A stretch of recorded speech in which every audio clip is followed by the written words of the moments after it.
order. So first off, I'll start with reading the Indigenous Solidarity Statement. So we'd like to acknowledge that Concordia University is on the traditional territory of the Ganyingehaga, a place which has long served as a site of meeting and exchange amongst nations. The Concordia Student Union recognizes and respects the Ganyingehaga as the traditional custodians of the lands and waters on which we meet today. The roll call sheet is going around. The DNE or DISC deadline, sorry, I can't remember which one off the top of my head, is coming up, so just make sure you write your student number correctly and know that for new counselors, the student numbers are going to be sent to the Dean of Students for verification. So that means that as long as you're taking one course at Concordia, you're all good to go. They just check that you're a student is all. Do you have a question? My bad, I didn't put the student ID slot on this. So you did. I'm going to hand it back around. Okay, no problem. So if you didn't come in the by-elections, you don't need to write your student ID. If you did, then please do, so I can use them for those purposes. That being said, I do have a couple of requests for excusal from counselors. I guess it's exam season because every single one of them sent me an excusal due to an exam, either concurrently or tomorrow morning. So that would be Ahmed, Khadija, Mustafa, Rory, Alianor, and Peter as well. So that's 6 counselors who are can't make it tonight. If council wants to entertain a request for excusal, that's up to council. Yes, Ali? I'd like to excuse them. Okay, do we have a second? Sophie, is there any discussion? Okay, so all those in favor of excusing Peter, Ahmed, Khadija, Mustafa, Rory, and Alianor, please raise your placards. 11, all those opposed? 0, and any abstentions? 1. Perfect, so that carries. That being said, we can now move on to approval of the agenda. So if you have anything to add, remove, modify, now would be the time. Yes, Sophie. I'd like to add territory acknowledgement under new business substantive. All right.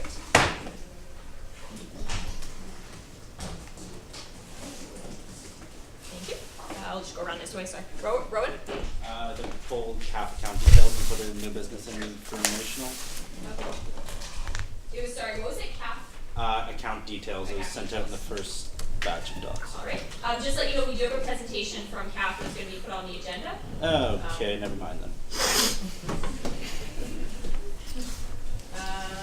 Going around, I'll go back to you in a second. Sorry, I can't see who that is. Sally? Yeah, I would like to add the motion CSU Chair and Minute Keeper. Okay.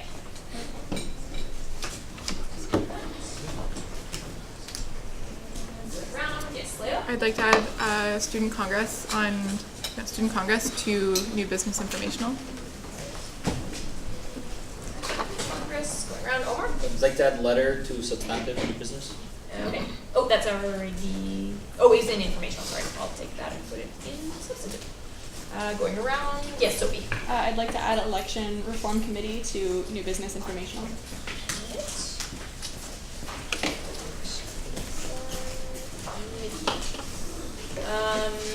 Ahmed, I know you have something as well. There you are. Yes.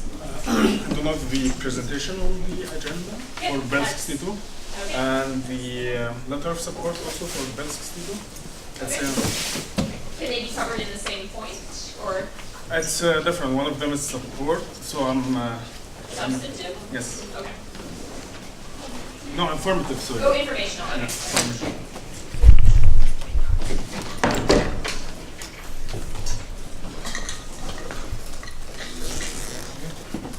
All right. Is there anything else to be added, subtracted, modified before we move on? Oh, just on a small note, the special council minutes from January 31st, we'll review them next week, so I'm going to take that off the consent agenda. We'll review next meeting, sorry, not next week. Okay, so if everyone's all right with that, I just need a motion to approve the agenda and all items under consent. Yes, Sophie? I motion to approve the agenda and all items under consent. Thank you very much. Do we have a second? Can't see who that is. Jared, thank you. Okay, so if there's no discussion, all those in favor of approving the agenda, please raise your placards.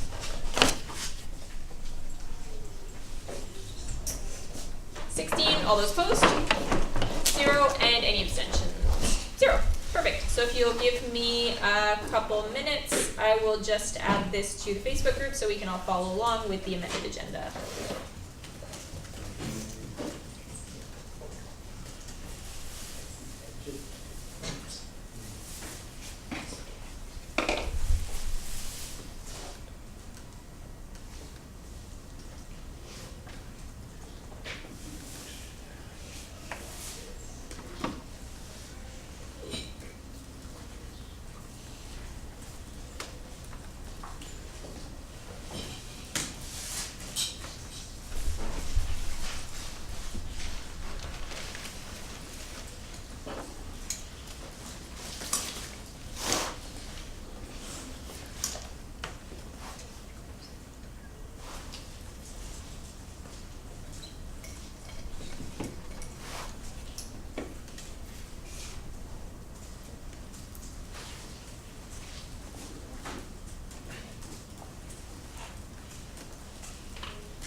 so that is posted.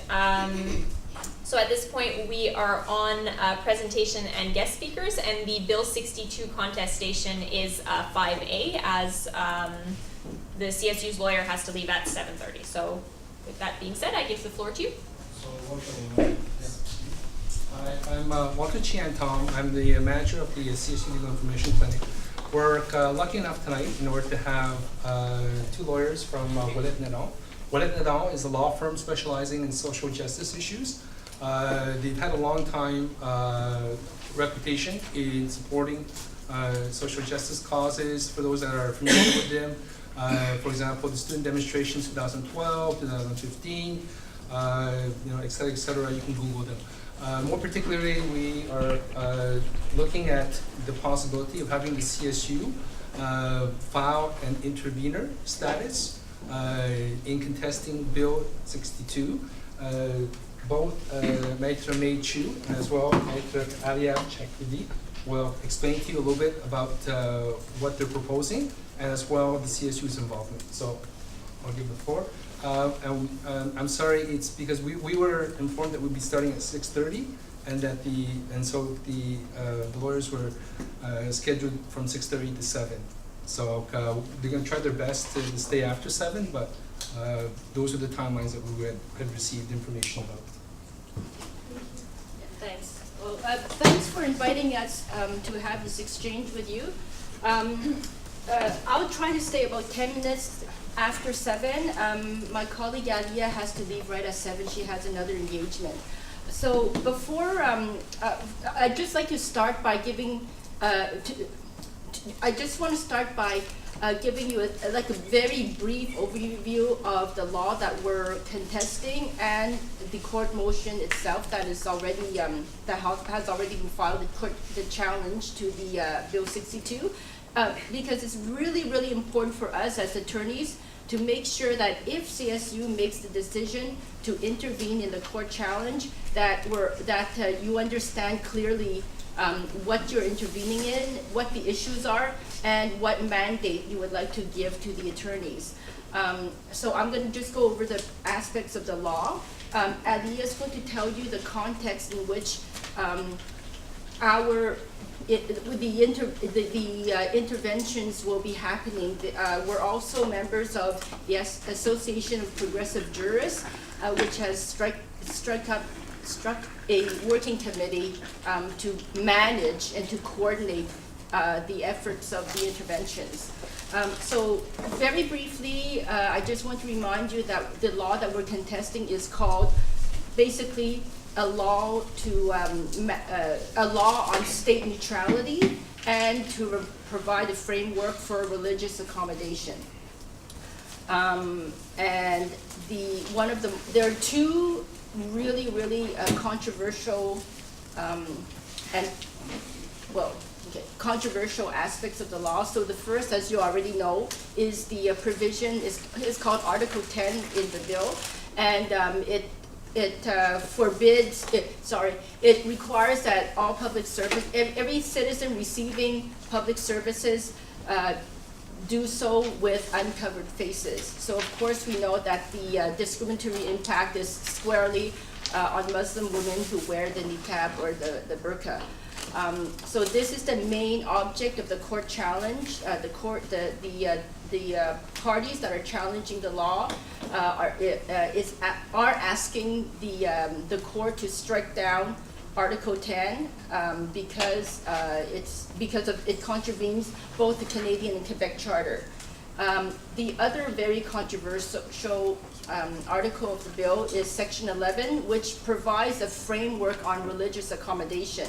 Now, unfortunately, because the parties that filed the court challenge did not contest Article 11, at the same time, it's hard to challenge it specifically at this moment because it's also being suspended. It's not in force or in effect until at the latest by July 1st. Okay. So with respect to the religious accommodation, which is, a lot of human rights organizations see that as very problematic. It also specifically names educational institutions. It sets up guidelines for religious accommodations by educational institutions. So that would be one area where it would be interesting for students to contest. But as interveners, you would still have the possibility to address these issues, because for sure the government who is defending this bill will bring up that as a defense. Like, oh, well, why do you, the discriminatory aspects of Section 10 could be addressed by, look here, we have wonderful ways of accommodating people who with religious needs.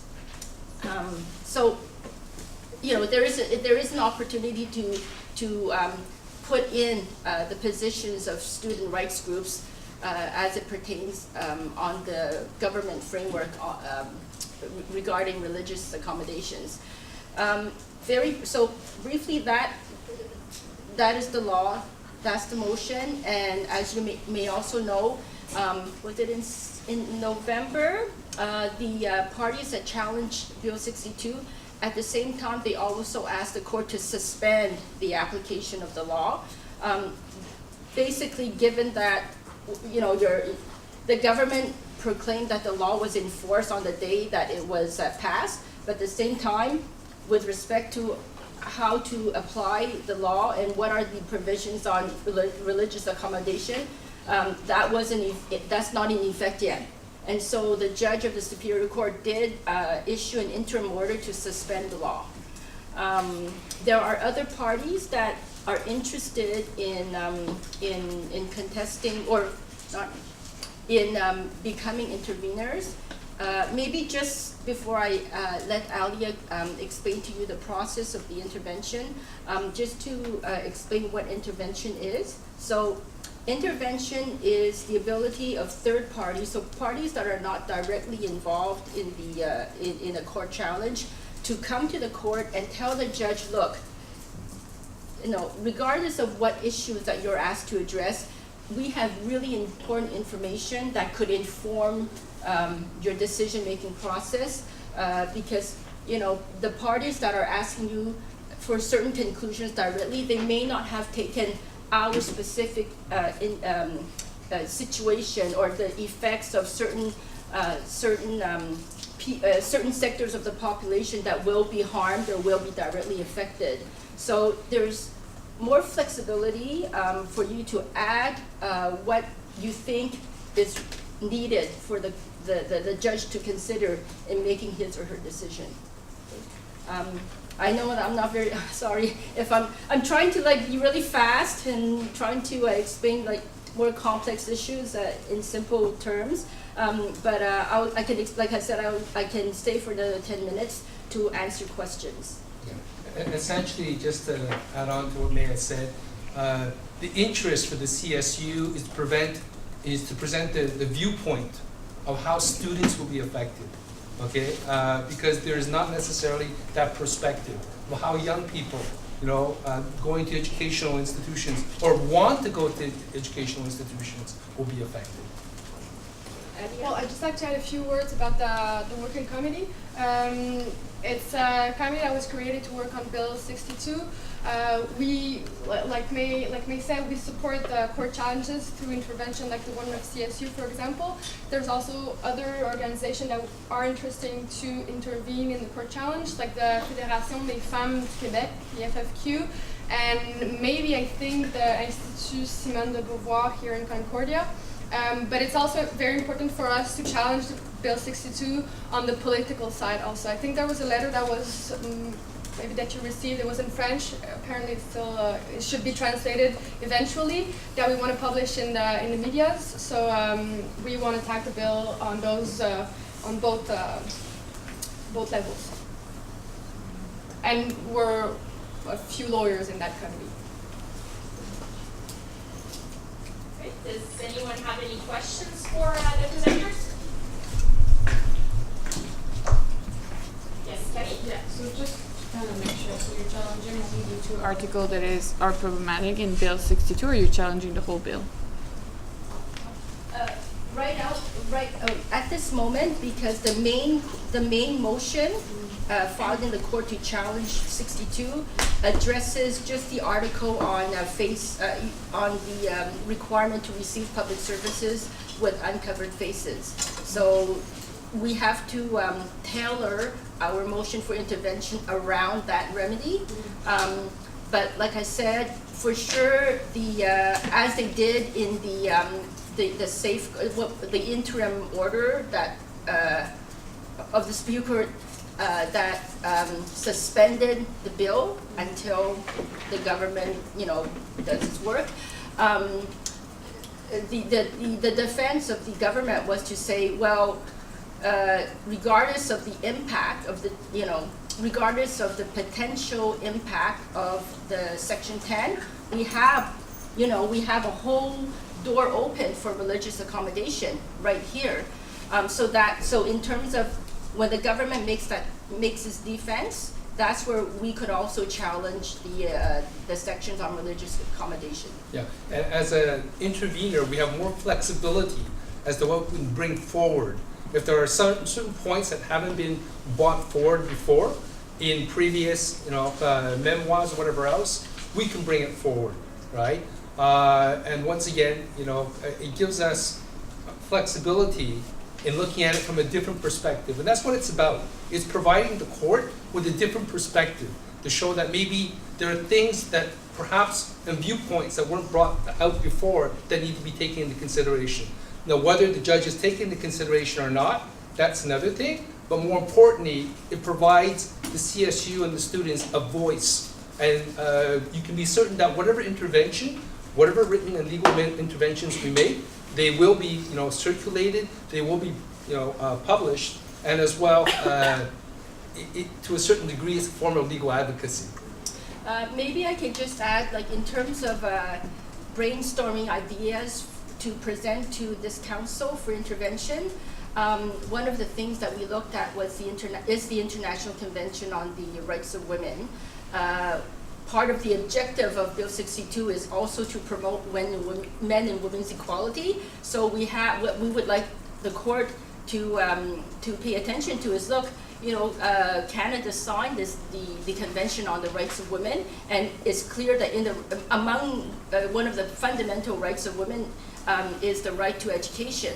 So this is something that I think Concordia and student groups can clearly bring to the attention of the court.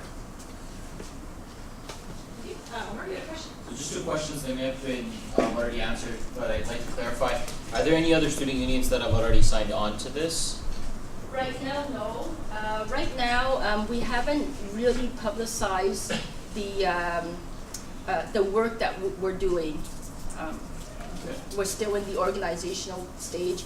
Like I said, or like Ali was saying, the Association of Progressive Jurors, we have two strategies. So Ali and I were in the legal strategy, but there's a huge political component to this bill, and we know that it was passed for extremely political reasons, and we think that we need to invest as much energy on the political wing as we do on the legal strategies. I know that your firm has previously done similar cases, as Walter mentioned, but is there any cost associated not only for the CSU but other groups that are signing on to this? The costs. For the moment, the only cost that we know, that will have to be paid out of pocket is the court fee to file a motion for intervention, which is $202. Because there are several organizations who have expressed their desire to intervene. For example, the FFQ, the biggest body of organization defending the rights of Quebec women.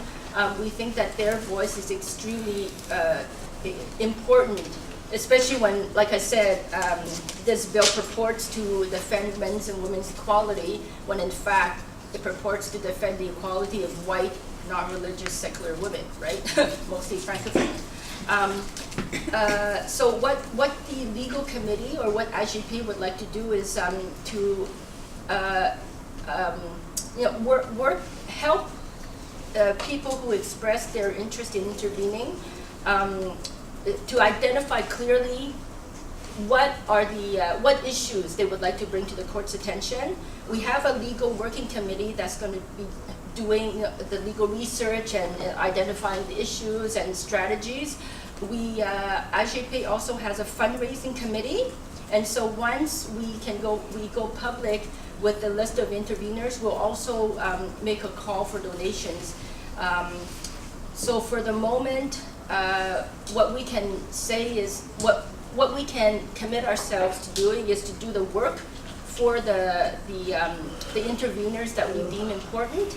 And there's some people who will be, there's some lawyers that are able to do more pro bono work, some lawyers who can do less pro bono work, but we would like, for sure the interventions will be done and be done well. In terms of the cost sharing, ideally what we would like donors to do is to understand that this is a contribution of solidarity towards a common goal. And people will donate what they can. Like right now, we haven't really made decisions financially. But just to give an idea, okay, in the past, right, for a factum for intervener status, right, it can cost, like, let's say up to $5,000, regarding the preparation of the factum, going to court, the representation, the follow-up. So we're not saying it will cost $5,000, but usually how lawyers work is they might ask for, let's say, a certain amount of money up front, which we put into a trust account, right? And then from that amount, okay, whatever work is done, then they take it away from that amount in trust that's given. So that was what was proposed, okay, previously. If you remember, the commitment of the CSU dates back to October 23rd, 2017, when there was an official resolution taken by the CSU, not only to commit morally, but also financially to support such initiatives. So if you want to put a dollar figure on it, then let's say a budget of $5,000. If it will cost that much, not necessarily. But once again, being if you want to, like, for practical reasons, put a figure on it, it could be that. Thank you. To be honest, like our firm, so many of our clients are underprivileged. They're on social aid. We accept mandates. We accept to compensate for the lack of resources through our time. And so,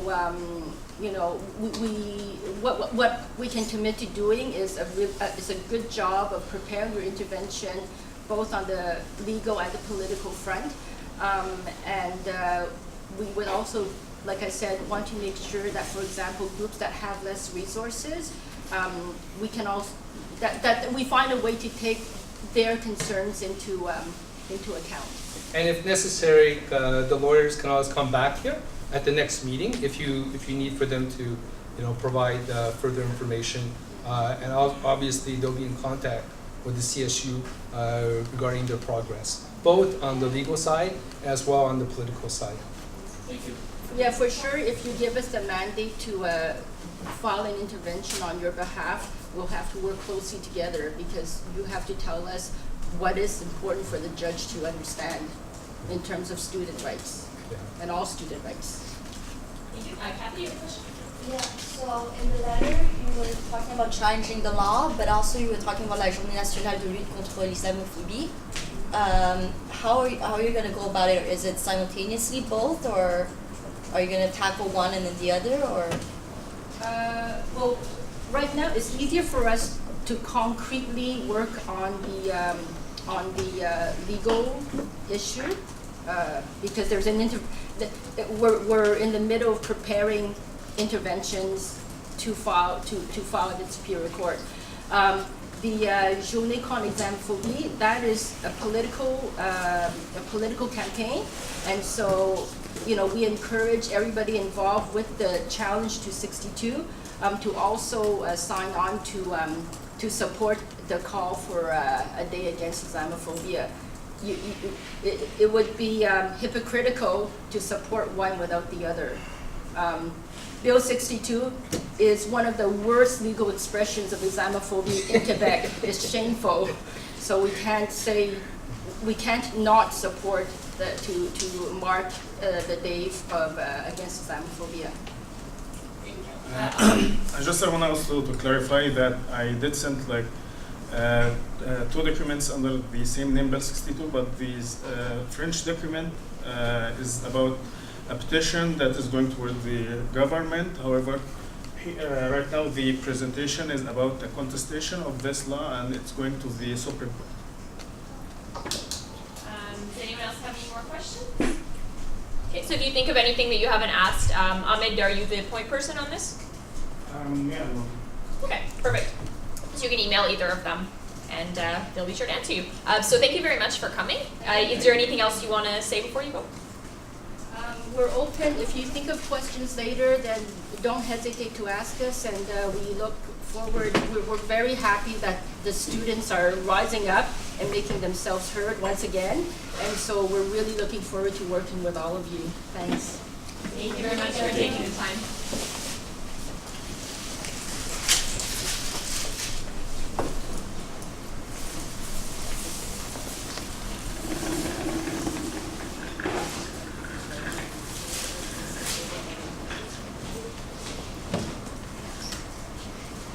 Rowan?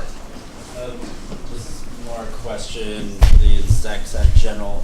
Are we meant to call the general election tonight? Because it's not on the agenda.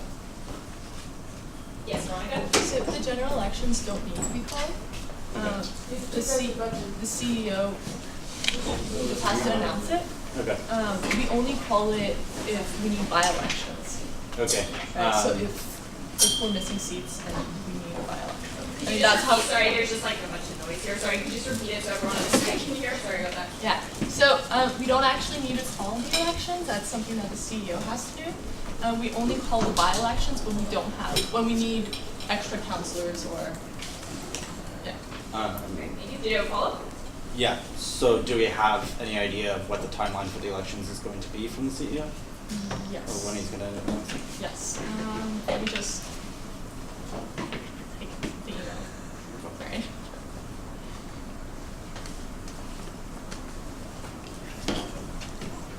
I'm just gonna work backwards. So Okay. polling will be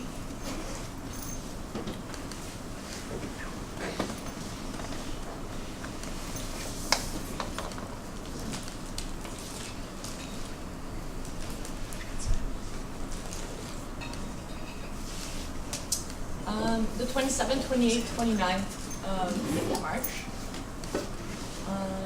The CEO will have to call the elections by the 26th of February. Nomination period will be from the 27th about until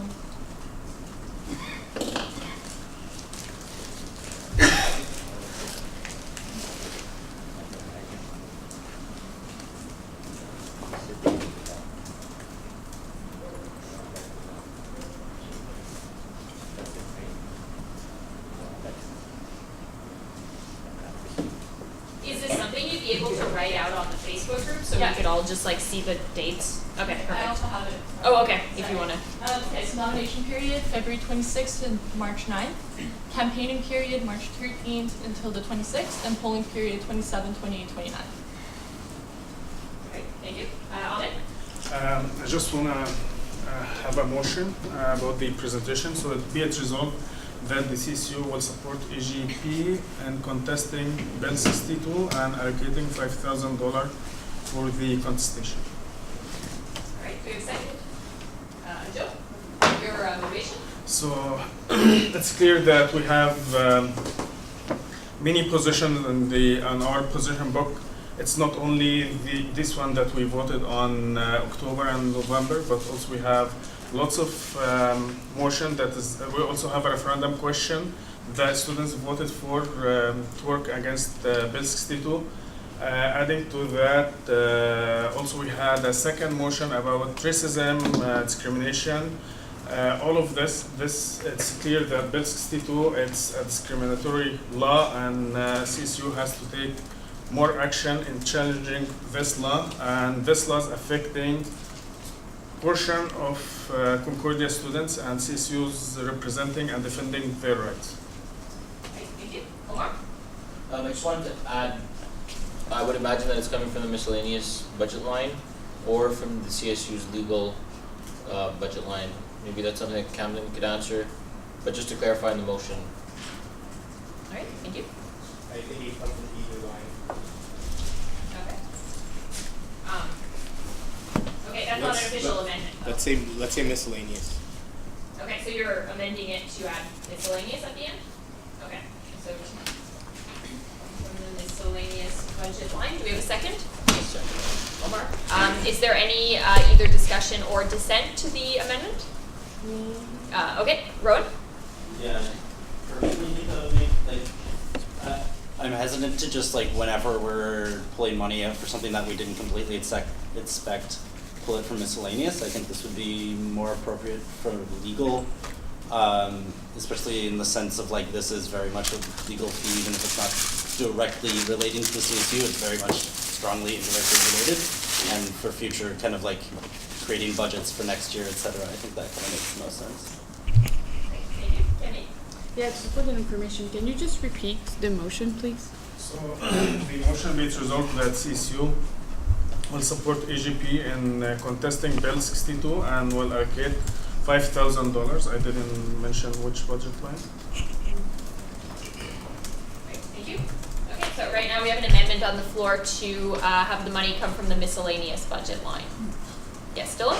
Out of curiosity, so when you apply, you want to use money from your miscellaneous fund, are you not putting it within the budget line item for its intended purpose? Like this is clearly a legal fee.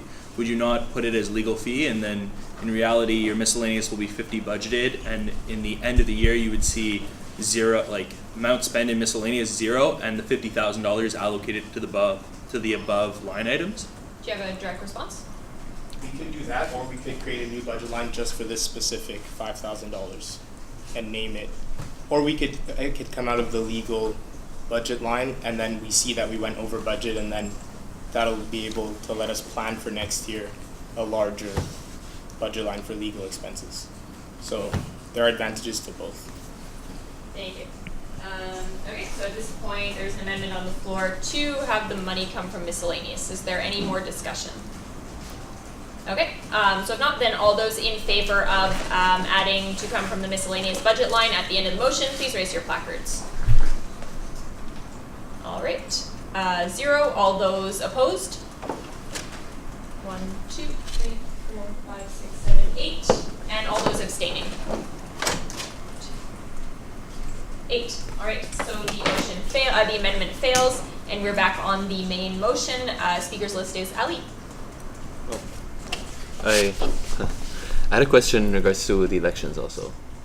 If we were to add a question as a referendum, when would council have to approve that? And I'm going to defer this whole conversation into question period and business arising. That way we can deal with, just so we're not tackling two topics at the same time. Rowan? I move to amend to add, or to have the money come from the legal fees budget line.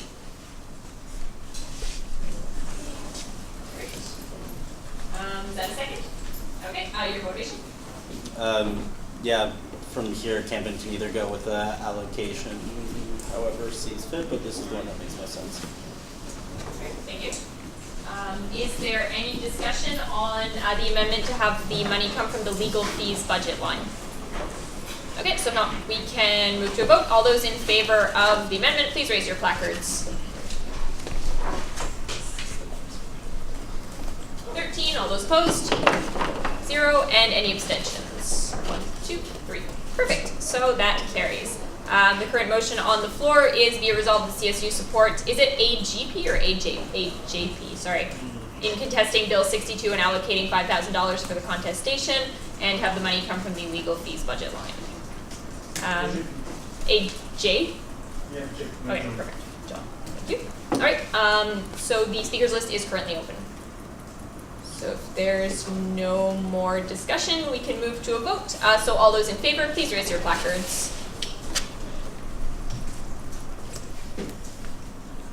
13. All those opposed? 0. And any abstentions? 1, 2.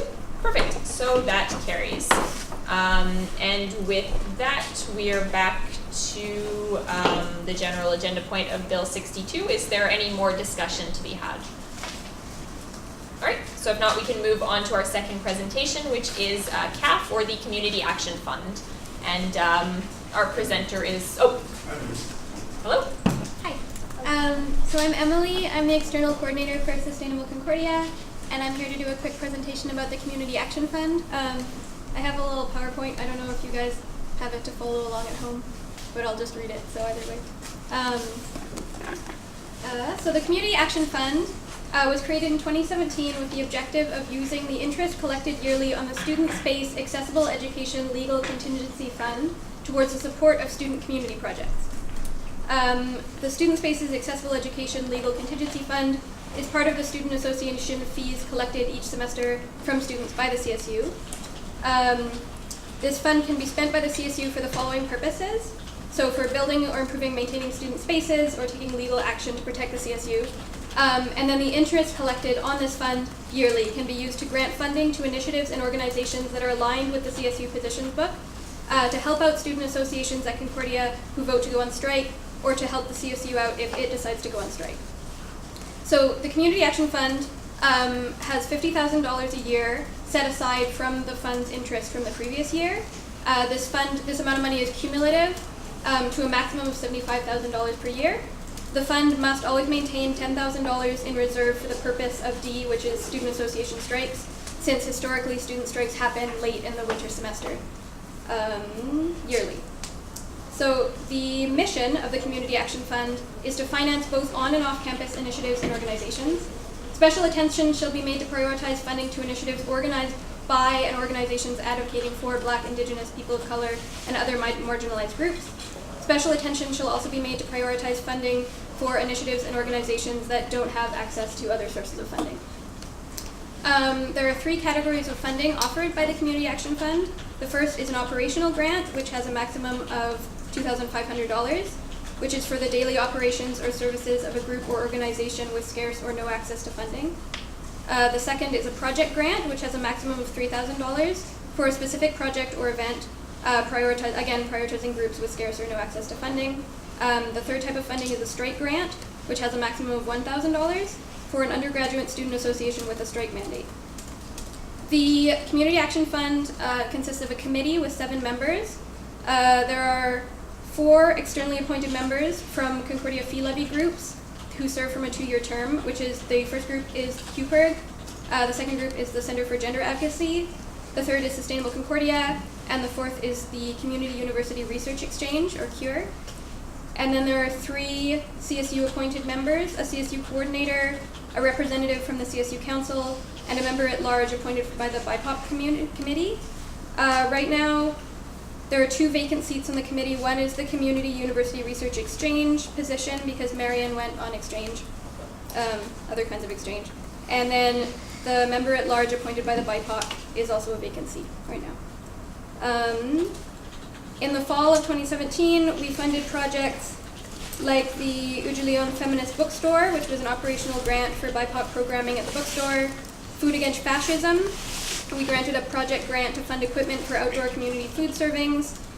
For the Genex camp, we awarded a project grant towards materials for the Land Defenders Camp in Gaspésie against oil extraction.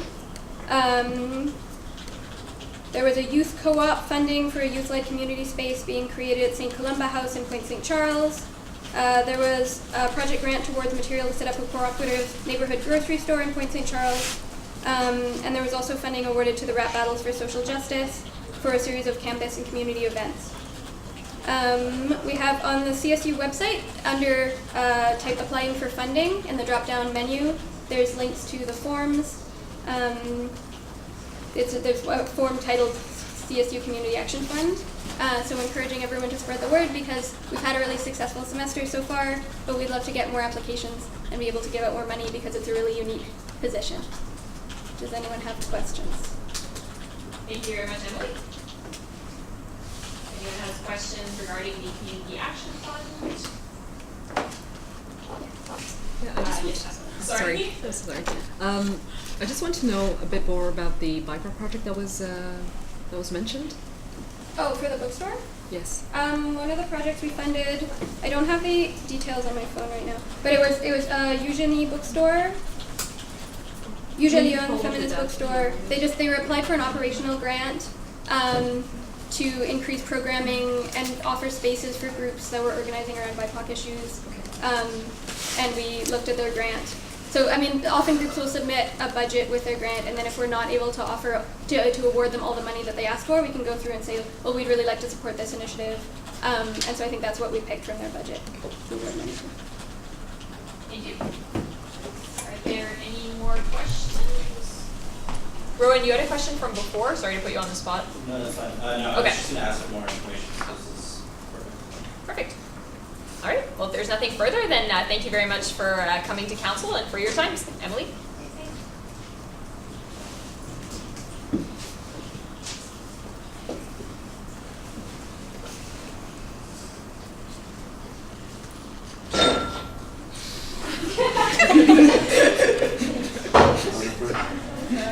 That one opens without a button. It's not the most intuitive door. All right, so if everyone's okay, we can do the last presentation from Camden and then move to recess. Is everyone good with that? Okay. So at this point, we're on 5C, which is CSU operations budget, and Camden, the floor is yours. Okay. So there's extra hard copies of the budget at the front if people don't have and want to follow along. If anyone wants, they can just raise their hand and I'll. Yeah. Okay. Also, there's an Excel document I just posted on Facebook that has explanations for each budget line, very brief explanations. It's almost finished. We just have to get it like nicened up by designers, but it's there for your reference if you need it. So for this presentation, I'm just gonna go section by section, look at the totals and the actuals, what we spent so far, and talk about the lines that are causing variances in the budget. Oh, sorry to interrupt you. Do you want to take your own questions during, or do you want me to?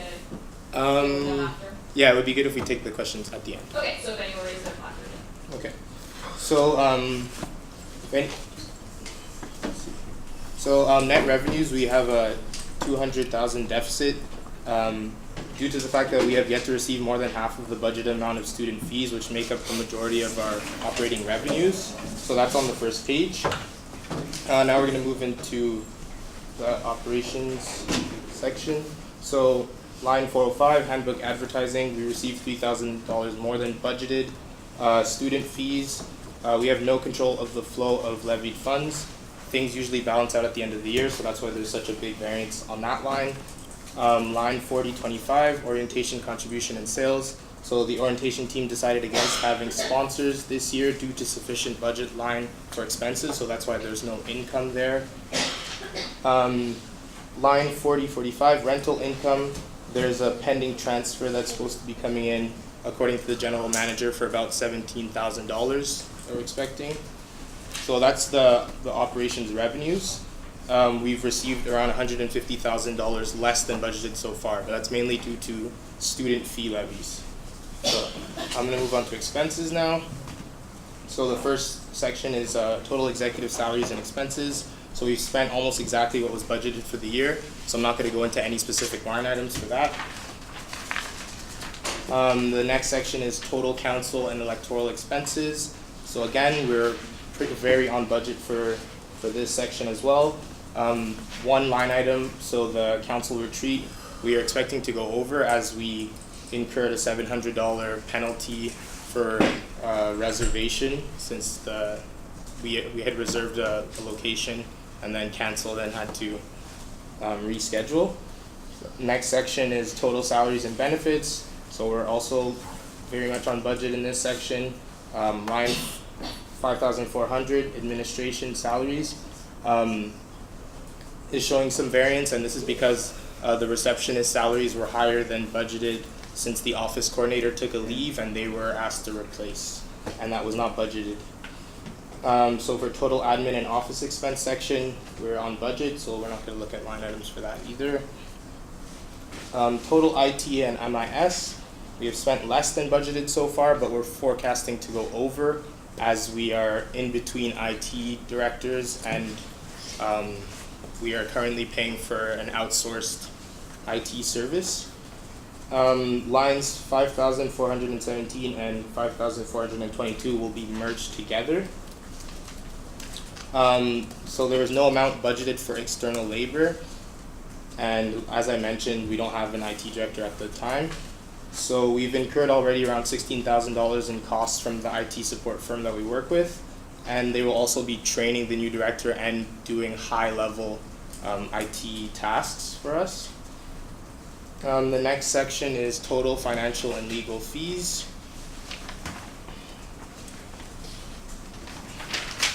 So for this, we've incurred around 3,000 more than budgeted for the year, and we're now going to be allocating 5,000 in line 5,215.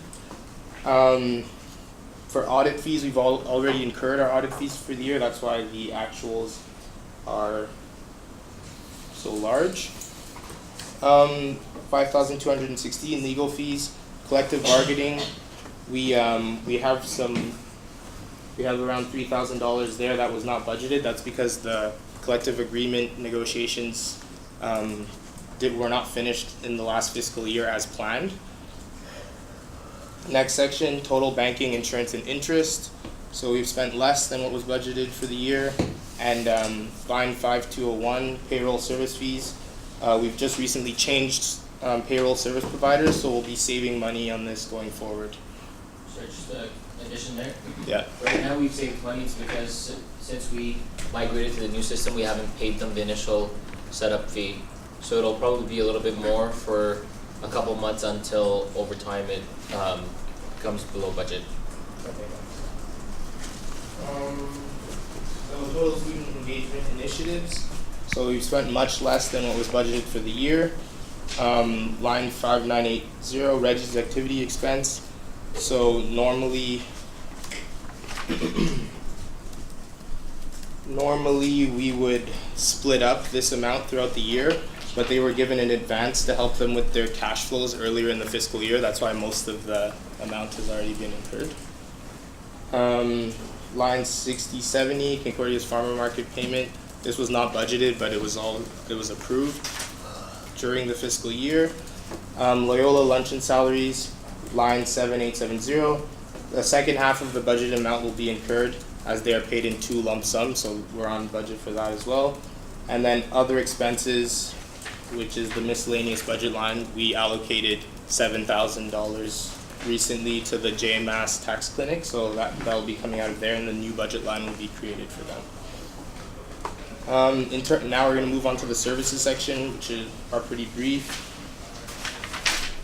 So for HOJO, the Off-Campus Housing and Job Bank, there was one major change this year, so line 4035. They normally receive $20,000 from the Dean of Students office, but they decided not to take that this year because they've had a surplus year over year and they didn't need the extra support.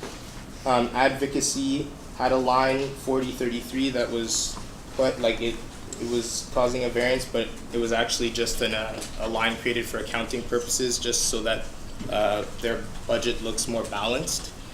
So the final one is Legal Information Clinic.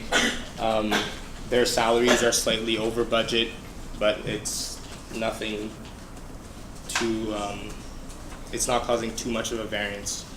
And then at the end of the document that I have my comments, the general coordinator and I made some decisions to merge budget lines together because they were either empty or they could easily be combined, and to delete other ones that are no longer in use. So does anyone have any questions about the budget? Rowan had a question for you? Sure. Yeah, just in the, sorry, I'm blanking on the word, not expenses, but the opposite thing. Well, revenue. Revenue, that's the word. Can you tell I don't study finance? The dish project was mentioned, that we had revenue from that based on the contract from last year. What was that about? The dish project revenues? It's a very niche, like small question if you don't have the answer on the topic. I don't have the information on hand, I but can ask you later. It's not actually like dire consequences. okay. Thank you. Dylan? I was curious, you said the orientation contribution, they didn't go out to get sponsorship or collect this money because they had enough funds. Whose decision was that? Because I see orientation always as a huge opportunity to, add further value, and if there was an ability to get $5,000 and add additional value, I'm curious at why this wasn't taken. Do you have sorry, Layla? Yeah, I can answer that. We chose not to have any sponsorships for orientation because the budget was large enough to cover everything we wanted and more. And so the only kinds of affiliations we had were partnerships with organizations that we felt comfortable aligning ourselves with and who were able to either do in-kind donations, such as getting us good prices for stage equipment or booking musicians, or who were able to give us we partnered with Central Coffee to give us their coffee at cost, but we didn't have any sponsorship where we were given money or free product in exchange for marketing services. Did you have a follow-up? No, it's an unrelated question. Okay. Kathy? I'll put you right after. I just have one question. So why is like the list for the clubs, why are they so empty? Just out of curiosity. Can anyone provide a direct response? Regarding? I don't make the club's budget. I'm guessing these are clubs that are not spending any money or have. Sorry, I just lost. Oh, I'm sorry. Go ahead. So yeah, I'm guessing these are clubs that are either inactive or don't have an approved budget for the fiscal year. But I think the events coordinator can confirm whether that's true or not. From my understanding, it's the finance coordinator had to input all of the budgets that were approved, and I guess it hasn't been done yet. So this is just a long list from about June. So there are clubs that budget that haven't been approved yet? No, they are approved, Okay. but they're just not in the system yet. Okay. Thank you. Dylan? Just to jump on that question, but they're not spending any money yet. It's like the end of the year, they've had a budgeted amount to them, and like the majority of the clubs aren't spending anything. Do you want to direct response? Well, most clubs they are spending money, but like they will bring me the check recs maybe at the end of the year. Most clubs do that in May.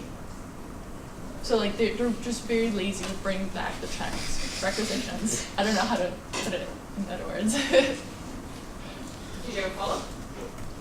And also from what I've seen, while I was learning about how this process works, is when there's like a new club that's budget is not, it's not like visible here.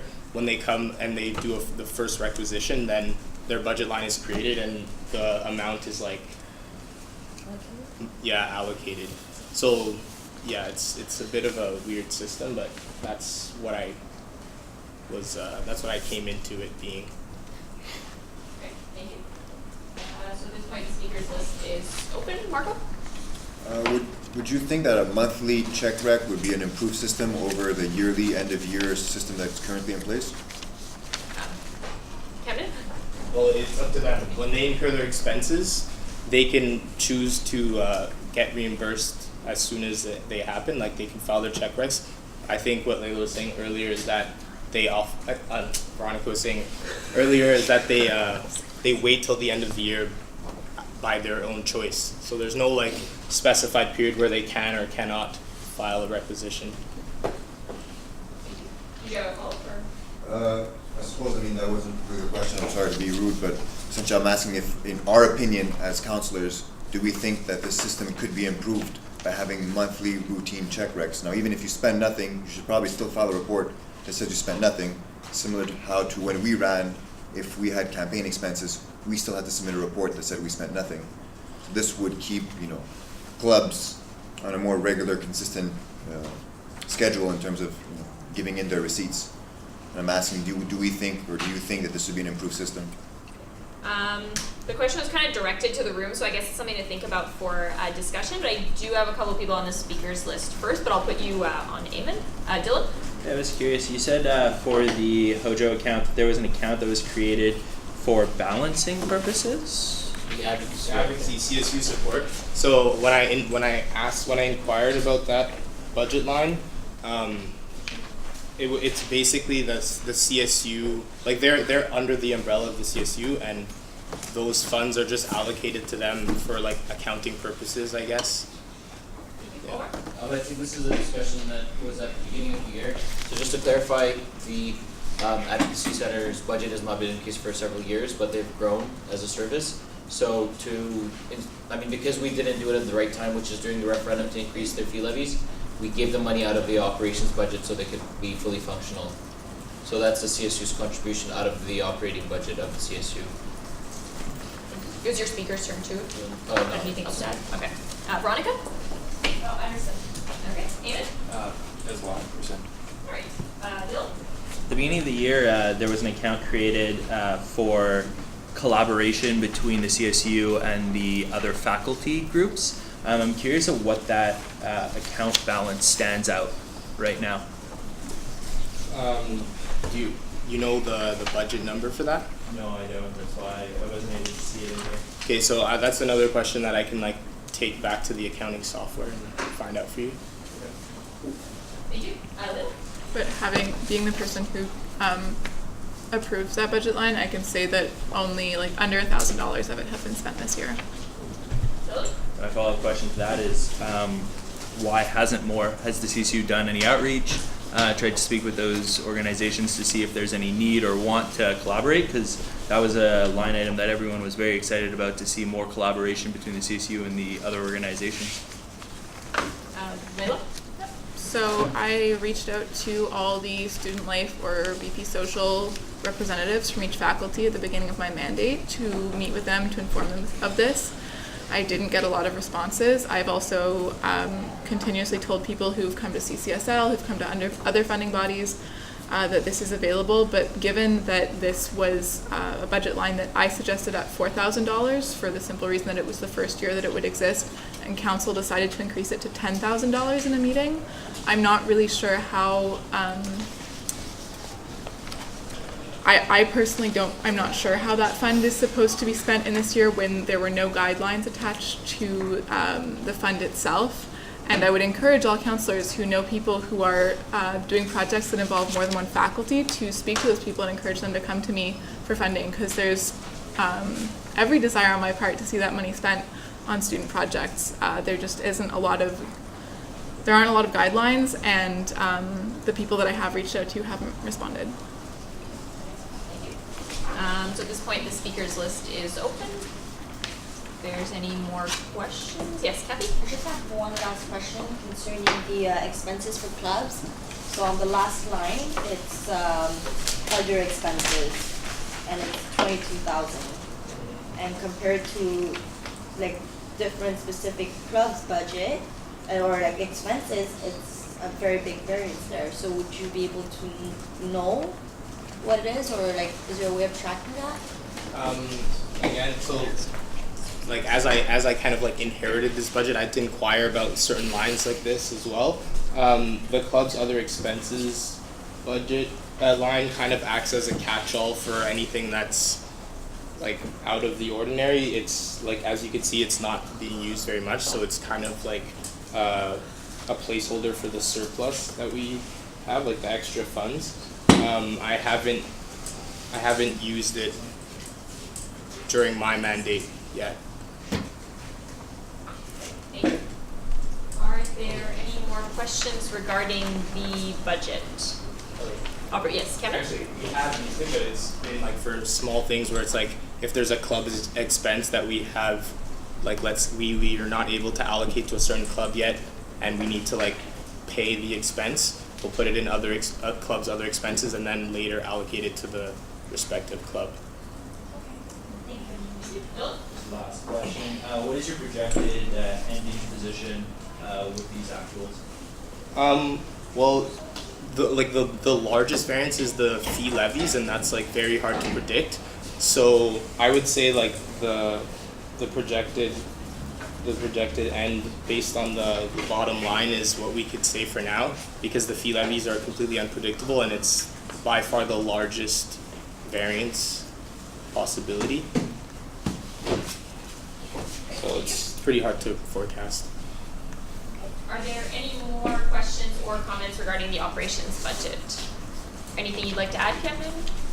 Okay, so it's not specifically necessary, but it's kind of customary for us to approve it, to make a motion to approve, just to say, yes, we heard you. All right, Sophie? Motion to approve the operations budget. All right, Rowan? Okay, all those in favor of approval, please raise your placards. 16, all those opposed?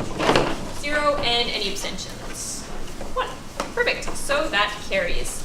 All right, assistant placards, yes, Veronica? Okay, perfect. So we'll be in a 10 to 15 minute recess for the next 10 to 15 minutes. We're back on the regular agenda that we're going through. So now we're on point 6, appointments, and the first one we have is the AVEC committee. And Ahmed, I believe you looked into this and the seats and all that? Yeah, I met AVEC and they are welcoming anyone who wants to sit on this committee. So AVEC, again, is the provincial student association that CSU is part of. They are working on 2 campaigns, accessible education and social justice. If anyone is interested in any one of them, they can nominate themselves. And we don't have a limited seat, so anyone is welcome. Like even if everyone wanna go. That's it. Can you just give a refresher on the 2 subcommittees again? So again, accessible education and social justice. Climate justice. Thank you. So if anyone would like to sit on either the accessible education or climate justice subcommittees of AVEC, or working groups, I believe they're called. Yeah. If not, it'll come back next meeting. Okay, so if anyone thinks that they would like to, they can always nominate themselves next meeting as well. But if there's nothing for now, we can move on to point 7, new business substantive, and the first one being letter. And Omar, the floor is yours. Yeah, I move to go into closed session. Okay, do you have a second? Julia? All those in favor of going into closed session, please raise your placards.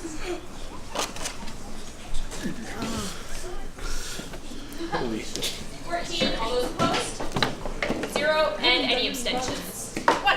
All right, so the motion carries. So I'd like to ask anyone who's not myself, the minute keeper, council, executive, or the judicial board to please leave the room, and we'll call you back in when we go into open session. Okay, so at this point we're on point 7B, which is territory acknowledgement. And Joe, I believe this was yours? Yeah.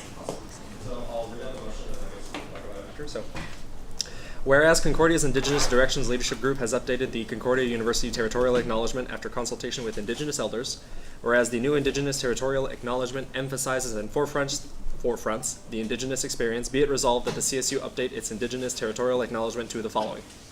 We would like to begin by acknowledging that Concordia University is located on unceded Indigenous lands. The Ganyan-Yehaga Nation is recognized as the custodians of the lands and waters on which we gather today. Tiohtià:ke, Montreal, is historically known as a gathering place for many First Nations. Today, it is home to a diverse population of Indigenous and other peoples. We respect the continued connections with the past, present, and future in our ongoing relationships with Indigenous and other peoples within the Montreal community. Thank you. Second, Julia, your ovation. So this was presented at the Arts and Science Arts and Science Faculty Council a few weeks ago by the Indigenous Leadership Directions Group. And I thought that it was really inclusive and, as I said in the whereas, forefronts the Indigenous experience, which is what we should be doing when we're acknowledging the land at which we meet. So I thought that we should update it in coinciding with other organizations that are doing the same. Thank you very much. Is there any discussion to be had on the motion? All right, so if there's nothing further, we can move to a vote. So all those in favor, please raise your placards. 16, all those opposed? 0, and any abstentions? 0. All right, so that carries unanimously. Is there any more discussion to be had on the territory acknowledgement motion? All right, so if there's nothing further, we can move on to 7C, and Sally, this was your motion? So I'll start with the whereases. Whereas the CSU has adopted a motion for $15 per hour at a minimum wage, where the CSU standing regulations states that the chairperson shall receive an other. Actually, you can read it, guys. It's very long, but it says like in standing regulations how the chair and the minute keeper are paid. And then there's the other whereas both the CSU chair and minute keeper are getting paid less than the minimum wage. Be it resolved that the CSU will increase the salary for the CSU chair and the minute keeper for $18 per hour. Be it further resolved that this raise will be applied retroactively from June 2016. Okay. Thank you. Do we have a second? Jared, right? Just before we start, if anyone has any issue with me chairing a discussion about my own pay, please don't hesitate to let me know. I won't at all take it personally, and just putting that out there. Sally? Okay, so I believe the minimum wage is like they're less than minimum wages, and they're doing a great job. Like they're working extra time and all of that. And also last year we had a new motion for making it like to increase it to $15. And I looked I made a research to see online what people are paid in CSU, and it's like the average is $18. And I believe this is the right amount to give them. We can open the discussion and we can talk more about it, but I encourage you to motion it. And if you have any questions about how they're paid and anything like that, we can ask Caitlin. She's more, she has more information about that. Thank you. Sophie and then Dylan?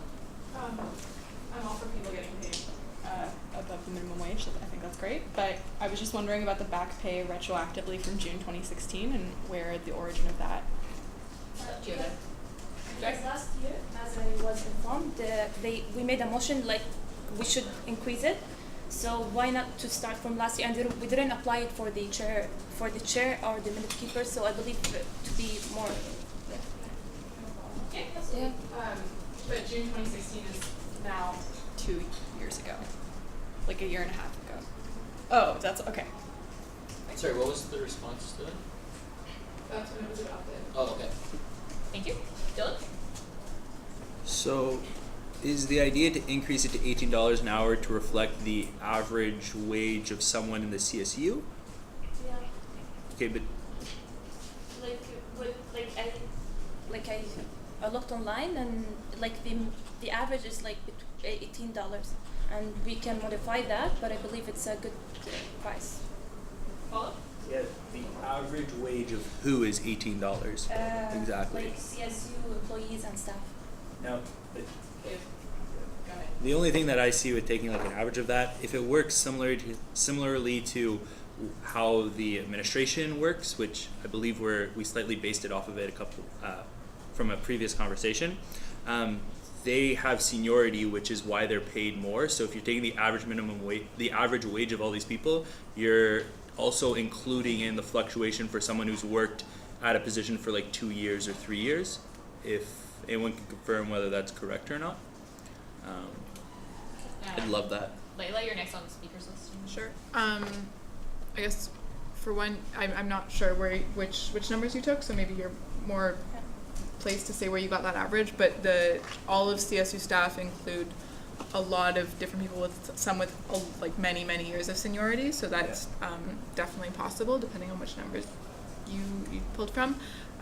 There's a couple. I also really support people being paid well for jobs they do, and I think having people well qualified minute keepers and chairs is really important and really makes a large difference in how the conversation flows at council and how the communication happens between meetings. So I fully support this. There are a few amendments that I think would be really important. One would be that, and this is an important one, that the CSU doesn't actually have a motion for a $15 an hour minimum wage. It has a motion for a living wage. And that's important because that changes every year. So if we say that we pay $15 an hour, then that will have to be constantly updated. Whereas if we say living wage, then it can be constantly checked back to the IRIS index or anything else similar that gives a yearly report on the the living wage. Also that currently the CSU chair and minute keeper aren't being paid less than minimum wage in Quebec, unless there's something very different there. And thirdly, that just to be clear, honorariums are kind of a different way that people are paid for work.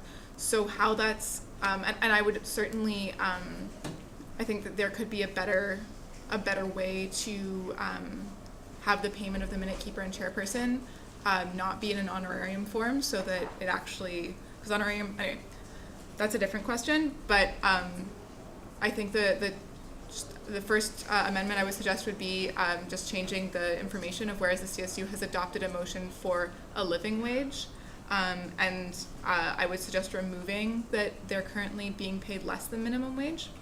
And then as far as retroactively, that would also involve other chairs and other minute keepers, not just the current chair and minute keeper. And I would, even though I strongly recommend paying people well, I think that doing a retroactive payment would then affect all the other people who have been paid. For example, because the budget was made prior to the motion being adopted, there were several people in the 2016-2017 year who were paid above minimum wage but below the living wage. And I think if we were to adjust for that 2016-2017 year, that would affect things like orientation staff workers and several other people. And I think that that would just be a very large can of worms to open. And I think if we're going to do it, we should do it across the board. But I think that it isn't something that we should open up, not only for tax purposes, but also for just the logistical reasons of applying that fairly. I think moving forward, we can be sure to adjust all of these things so that that isn't a problem in the future. Dylan? Yeah, I was just going to reiterate that it's minimum living wage, which I thought was at $16 from something. I think it's currently at, for this year, it was $15.87. Yeah, so I was just going to say how using perhaps that wording would be more appropriate, but I can also see the importance of perhaps sending this off to policy or one of the standing committees just to, reconfirm the numbers. I can't motion anything anyways. That's it. Thank you. Veronica? I want to speak about the minimum wage. This year, I participated in the hiring committee of the campaign assistant, and I had to circulate the job posting, and I took a look at the salary. I believe it was 16.5 or 0.75. I'm not quite sure, but it was above 16. That being said, and these people were hired this year, I believe the minimum wage also depends on the class because they are unionized. I'm not quite sure about the maximum salary that we have right now, so I can't calculate the average, but I know the minimum is somewhere above 16.5. I need to send this to policy committee and for them to bring it back to us next meeting. Okay, second? No. Oh, no. I mean, I could second, but just point as well. Okay, then we'll count you as a second, put you on the speakers list. Julia? Yeah, I think that it would be great to maybe get policy committee's input on this, and so that we could determine a feasible way to do it that works in the spirit of the motion, which is to pay people more than minimum wage and make sure that everyone has a living wage, and then we could vote on it in the future when it's worded properly. Thank you. Omar? I think it's a great initiative. Obviously, it requires more research. I would suggest sending it to Finance Committee, which was done similarly for the CEO's pay. So it's just an amendment to your motion. Yeah, I'm open to do that. What was the amendment to send it to? Finance Committee. Oh, Finance Committee, okay. As opposed to Policy Committee? Yeah. Okay. Is there a second for the amendment? Sophie? Is there any dissent or discussion about sending it to Finance instead of Policy? Okay, so it's adopted. Friendly? Oh, yeah, you're on the speakers list. But was it about Finance and Policy? Actually, it was going to start as a clarification over what specifically you wanted to send to policy in terms of whether it was just a policy, whether you wanted us to do any comparison and look at stuff. There was a project taken on by my colleague Leila over reviewing aspects of salaries for executives in terms of how they were done and reflected the work and workload, and there was some level of work already done on that, and I wondered whether the scope we were looking for was policy specific or whether there was work around the payment more specifically. But I guess since it's gone to finance or going to finance, it's likely to probably address that. I mean, unless, do you have dissent to it going to Finance? I just want to hear how Leila, whether that's separate to the kind of research that's been done. And Okay, so we'll keep the amendment on the table to send it to finance and have a discussion and vote on it, since there's at least some clarification that needs to be done. So we're on the amendment, and there's currently no speakers list. If anyone wants to talk about finance v policy, Julia? I think it would be nice maybe if someone wanted to sit in on the finance meeting to see if there's something that like some policy needs to be written on so that it's clear for the future. But I just think as long as somebody looks at it and tries to make sure that the motion is worded adequately, that's why I thought about policy first for like motion writing, then that's fine. But I think finance committee is also very capable of wording a motion, so whatever works. Thank you. Sophie? Yeah, I'm a finance committee and a policy committee member, so I have no problems volunteering to look over the motion when it comes to finance committee. I just think that policy committee has a lot that it still has to look over from previous council meetings, and FinCom is really the place where this would be best allocated. Right, thank you. So if there's no more discussion on the amendment to change policy to finance, please raise your placards. There's no more discussion. We'll move to a vote. All those in favor of changing policy to finance, please raise your placards. 16. All those opposed? 0. And any abstentions? 0. All right, so that carries, and we're back on the main speakers list, which is Sophie. Do you have anything to add? No, I rescind. Okay, so the motion on the table is to send to Finance Committee. Is there any more discussion? Okay, so if not, all those in favor, please raise your placards. 16. All those opposed? 0. And any abstentions? 0. All right, so that carries. The issue will go to Finance Committee and come back next meeting. And if there's no more discussion on this agenda point, we can move on to point 8A. Sorry, there's supposed to be 8A, which is letter to CSU, but I accidentally deleted that when I remade the agenda. So we'll just pretend that it's still there. And Omar, the floor is yours. 4? It's 8. It's supposed to say letter to CSU. I just accidentally Right. deleted it. Sorry. So the letter was asked to be resubmitted regarding the incident that occurred around SUDS and the flight.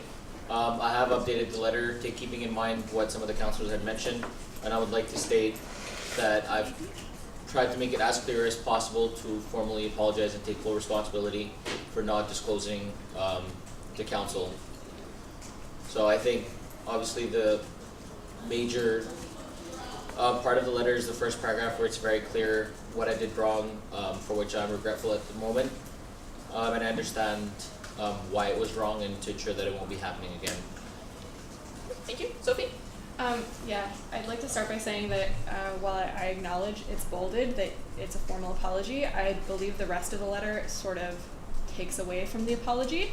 I think it's really interesting. When I read the full letter, I felt that it read more as someone trying to justify bad behavior rather than taking accountability for bad behavior, despite the first paragraph. Considering the motion in question from February 8th, 2017, I went back and I watched the video from that meeting. And if you go to the 1 hour and 45 minute and 10 second mark, the former sustainability coordinator begins reading the motion and specifically mentions trips to British Columbia, stipulating that council should have the final approval as to whether or not gifts can be accepted or not from executives. At the 1 hour, 48 minute and 1 second mark, they begin talking about how it's to further transparency, and the trip to BC is once again brought up at the 1 hour, 48 minute and 10 second mark, with direct mention of the UBC Student Center. So the motion was not only just about gifts, it was specifically related to trips to British Columbia, specifically for student centers and buildings. I also went back and I looked at the SUDS document and I see that that was mentioned a lot. And I'd also like to say that I think that it's really important that when considering an apology letter, especially one that is involved in something that's so problematic as the acceptance of a gift that is stipulated in a motion passed at regular council, that according to the minutes, the general coordinator was in attendance for. It didn't just create a potential for conflict of interest as stated in the letter, it went against the motion and broke a resolution that was made in council. Thank you. Omar? So I think I've made it clear that obviously my actions were in contravention of the motion that was initially passed on February 8, 2017 that stated why you weren't able to accept the flight or anything of that nature to visit wherever it may be. Other than that, I don't have any comments to add. But I mean, it's pretty clear what part was wrong.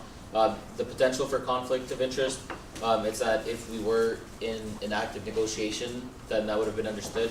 But this is like, we could have been, or we're constantly in. But there was no real conflict because there was no decisions taken by me thereafter. Thank you. Rowan? Yeah, I think that it's really discuss like the conflict of interest point, because that was something that I drew issue with in the letter.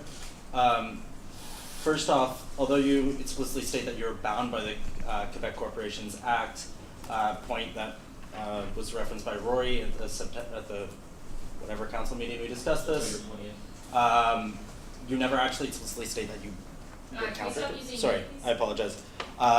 The general coordinator never actually explicitly stated that this was counter to that, and that was the part of the act that outlines conflict of interest, and that was what we discussed back in September. Sorry, it's been a long day. But yeah, like according to that act, this was breaking the conflict of interest. The actions that were taken by the general coordinator did break conflict of interest, and the letter does not state that.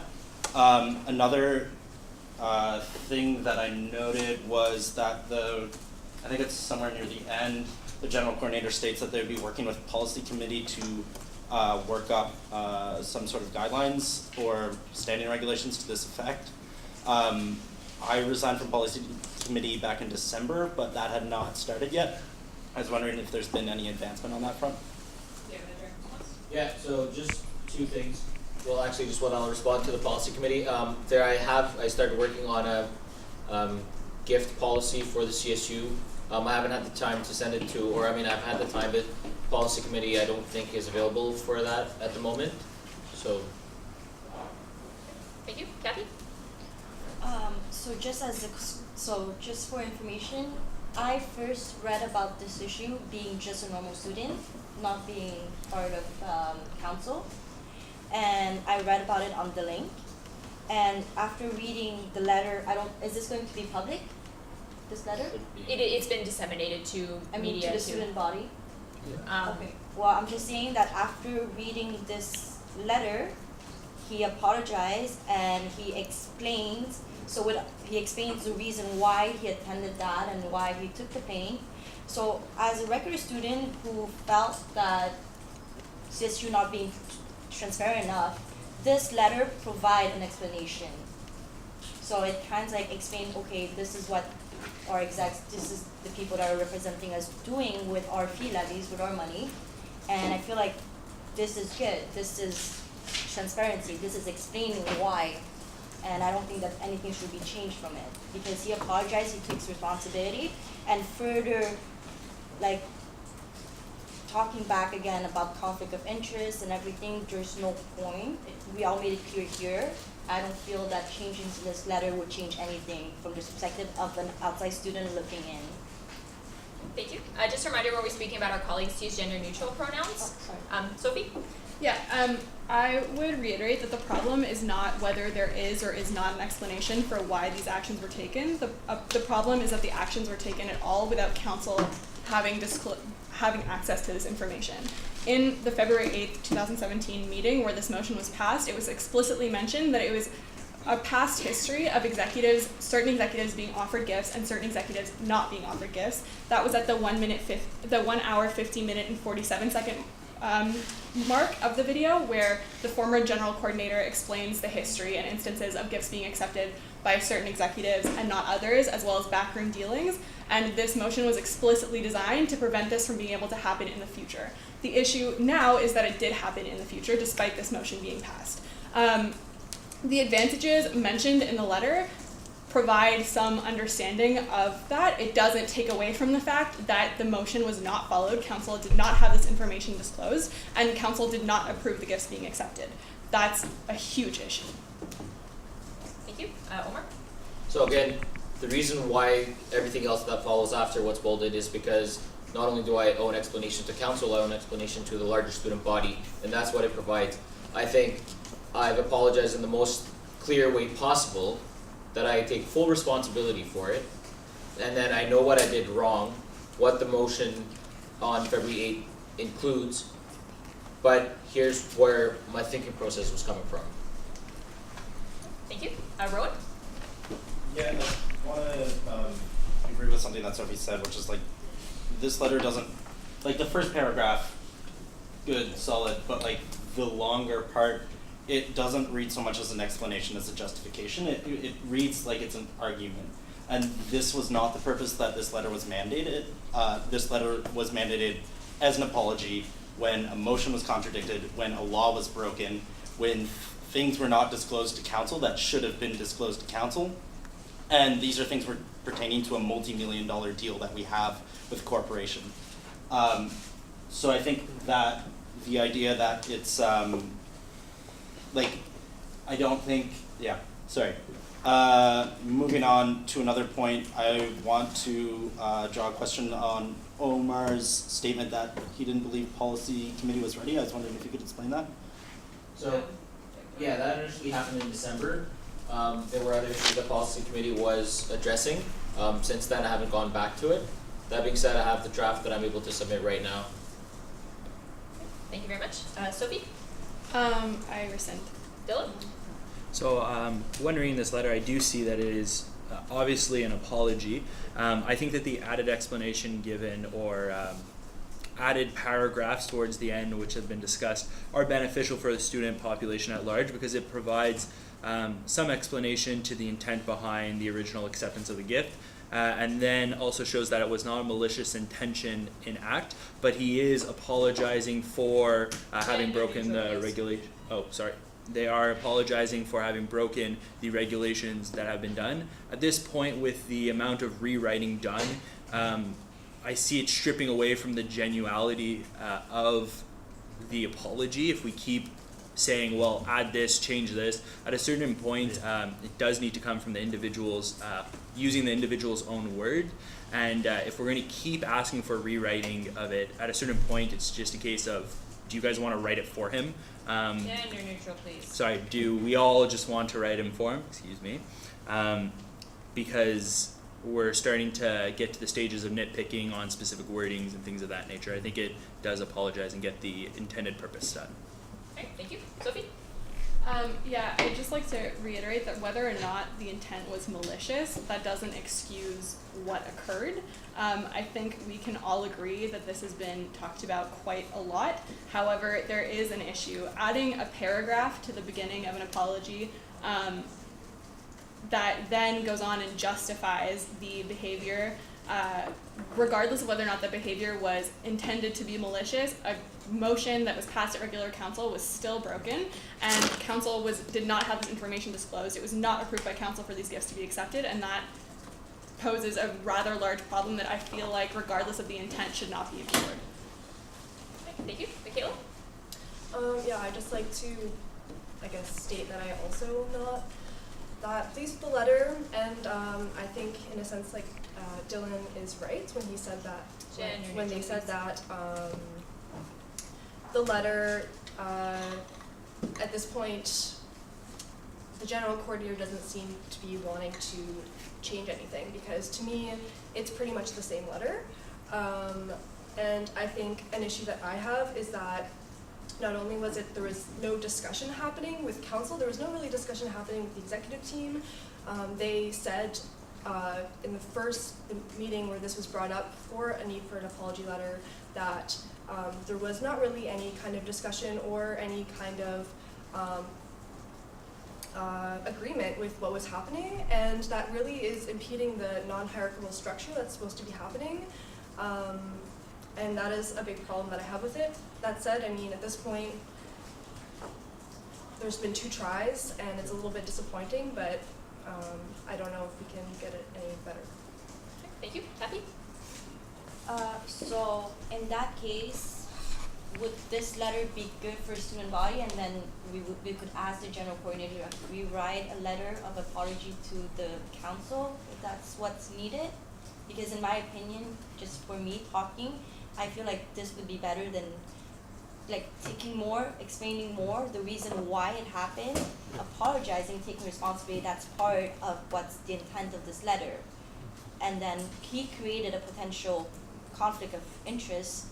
It's not an actual, it's at the end of the day, it was still a potential, and students were not happy about it, but this explains it.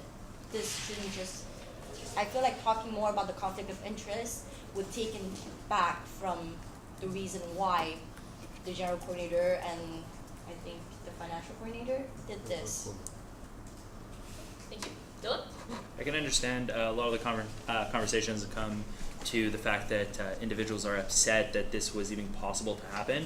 I think at this point the most productive thing to do would to be move forward with it, ensure that the controls are in place so that these situations don't happen, ensure that this policy is within the policy book, because from what I understand of the situation, at the beginning of the year that policy was not there, so it required someone to recall from their memory from a couple months past a motion that had passed, so ensuring that our policy books are constantly kept up to date, ensuring that we have the necessary controls, and ensuring that the 9 hierarchical structure is put in place. From what I remember from the original conversation, the team was made aware of it, that they were planning to attend, and I was hoping that if they had objected severely, then that would have been taken into consideration. Perhaps it was, perhaps it wasn't, but furthermore, going forward, I think we should be proactive at this point, and that will really have a positive effect.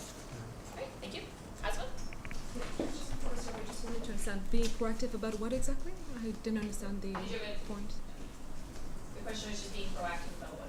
Oh, just being proactive about making sure that these situations cannot arise. That we're proactive in continuing our 9 hierarchical structure, where if people feel that something has been broken or are not at ease with it, that it is spoken about openly among the executive team, and that decisions are made according to our bylaws and regulations. Yeah, so that's not directly in response to that, but just going back to a point, I don't want to make it any bigger than it needs to be, but policy committee was not approached with a formed policy. I was approached in a conversation with Omar, and I did give him credit for that, saying that he would submit something. So there was nothing that we were too busy to look at. It's within our mandate to accumulate the work and ensure we go through it systematically. But there was no policy turned away as for us being too occupied, and that's definitely something we're willing to work with Omar over. But we were told there was a document coming our way. I just want to mention one point about the discussion that we had in the summer and the non-hierarchical system. It's obvious that all of this happened early in the summer, and it was the beginning of our mandate. We had lots of, we were discovering lots of issues in our work. For example, if I can speak about myself, like some stuff weren't unclear yet, and I spent a long time researching, reading. Also, like there's HR part. All of this said that translates or say that there is a learning curve, and right now in February, like my experience and my knowledge about my role is way higher than back in June and July. For the trip itself and the benefit, like we had that discussion, but it wasn't clear for me like what are the benefits of it, and it was a brief discussion. That being said, I want to also mention the non-hierarchical system. Yes, it's new, but unfortunately it has advantage and disadvantages. Like one of the advantages that I have is I'm able to work and work in horizontal level. I don't have anyone above me, but also one of the disadvantages is we need to have someone looking and following up upon our rules. So I'm just saying after this experience. I CSU formally rejects the apology letter as it's not following the stipulations made in September. Do I need to word that in a formal motion? The first thing in terms of formulating the motion, you wouldn't necessarily add as it's not following, that would be like a whereas clause. But if it were worded as whereas the apology letter is not following the stipulations set out in September, be resolved that the CSU. Can I redo it? Yep. Whereas the apology letter is not following the request from council in September and numerous requests for revision, be it resolved that the CSU not approve this letter and formally reject it. Okay, do we have a second? Jill, do you want to motivate Sophie? Yeah, I think it's abundantly clear that this apology is inadequate, regardless of whether or not the explanation or justification shows that it was not malicious intent. The gift was still not disclosed to council. Obviously there's work to be done with policy committee, but I just really don't think that this is an adequate apology letter, and I wouldn't feel comfortable as a counselor to send this out to the membership as it reads more as a justification. Thank you. At this point, the speakers list is open on the motion. More?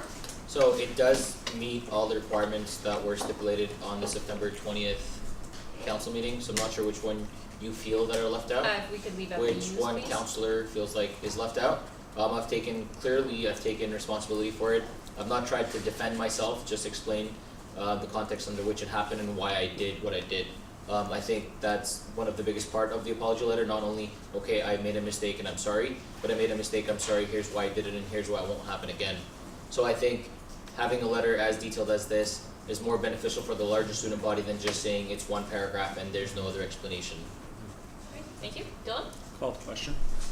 Okay. Do we have a second for a call to question? Patrick? Alright, so we'll move on and vote to calling the question. So all those in favor, please raise your placards. As a reminder, there's no discussion on this one. 10. All those opposed? 1. And any abstentions? 1, 2, 3, 4, 5. Alright, so the call to question passes. The question's been called. Sophie, could you just reread the motion, please? Just so Whereas the apology letter does not follow the stipulated, sorry, I can't remember it, I literally thrifted it. Oh. Do we have it in the minutes? Yeah. Whereas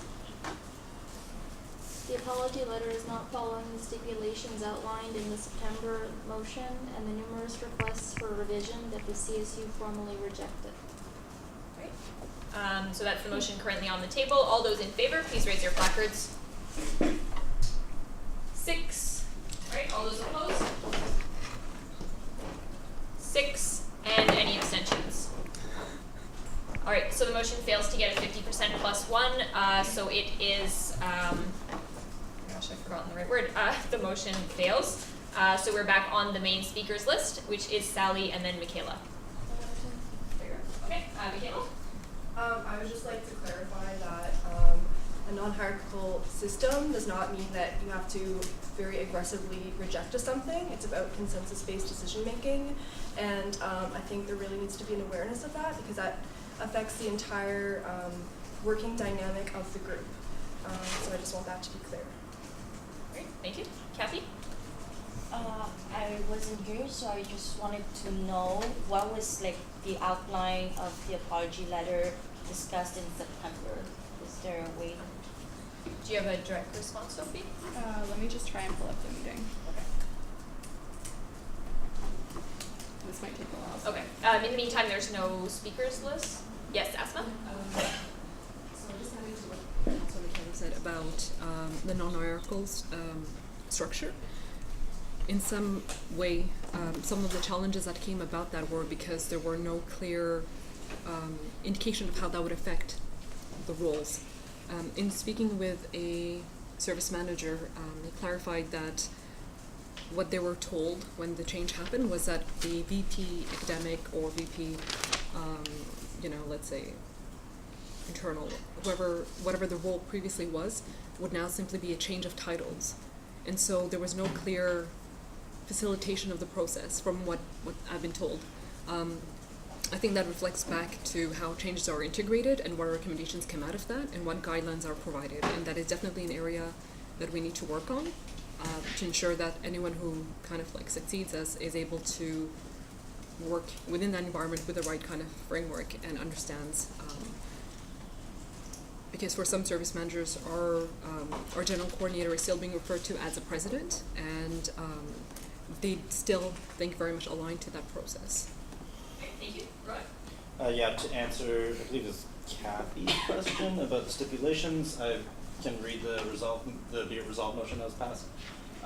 Be it resolved, due to this failure in their legal obligations, Omar and Sule will submit individual signed apology letters to the union, in which they shall describe in their own words what Quebec companies, the Corporations Act of Quebec, A.322 means and how it applies to them, describe the errors they made and how they will avoid them in the future, accept responsibility for the shortcoming, and apologize to the union for their actions. So I think, like, obviously they definitely did some of these points, or I guess we're discussing Omar's letter specifically. Obviously, Omar has definitely hit some of these points. The issue is directly on the Quebec Companies Act point, which is where it explicitly states what a conflict of interest means, and it was pointed out to council that the actions of Omar broke this conflict of interest policy that's outlined in the act, and so where, as I was saying earlier, like it doesn't explicitly state that in a letter of apology, I think that's one of the main issues that was brought up. Thank you. Sally? Okay, I believe this letter was just like to teach them a lesson that you should follow, like you should not make a conflict of interest and you should follow CSU and all of that because they were new and everything. And I believe they learned from their mistake and believe we should move forward and we should stop like pressing people by telling them change and change and change. And I believe the coordinator did a great job by writing this. And yeah, I don't know why we're keeping on talking about that every single meeting. Thank you. Kathy? Could you? Can I see you? To who? To Councillor Rowan. Yeah. Would you by any chance have the definition of conflict of interest and where you got it from? It's what code? From the Quebec Companies Act. I'm afraid I don't have a copy of that. Where's Rory? Yeah, Rory brought the book, not me. So. But it was the legal definition in Quebec. Is CSU a company? Yes, it's a nonprofit corporation. All right. Is there any more discussion or questions? Yes, Kevin. So as Councillor Dillon mentioned earlier, I just heard this here, but he said that it was discussed within the execs team, or did I hear wrong? Do you want to clarify? Yeah, from what I remember, there was a conversation among the executives that they would be going to this event, and it was discussed briefly from my understanding, and that was it. Thank you. Did you have a follow-up? Yeah, for Omar this time, who was part of that conversation? This was a message that was sent on Slack. There were at least 4 executives that spoke to me explicitly about it, actually 5, asking what it was necessary for. And in that message, it was very clear how the trip would be paid for, what we'd be doing, where we'd be staying, who the offer is from, and so on. Some executives had concerns, but it was not related to the free flights. It was about the necessity of going to the conference.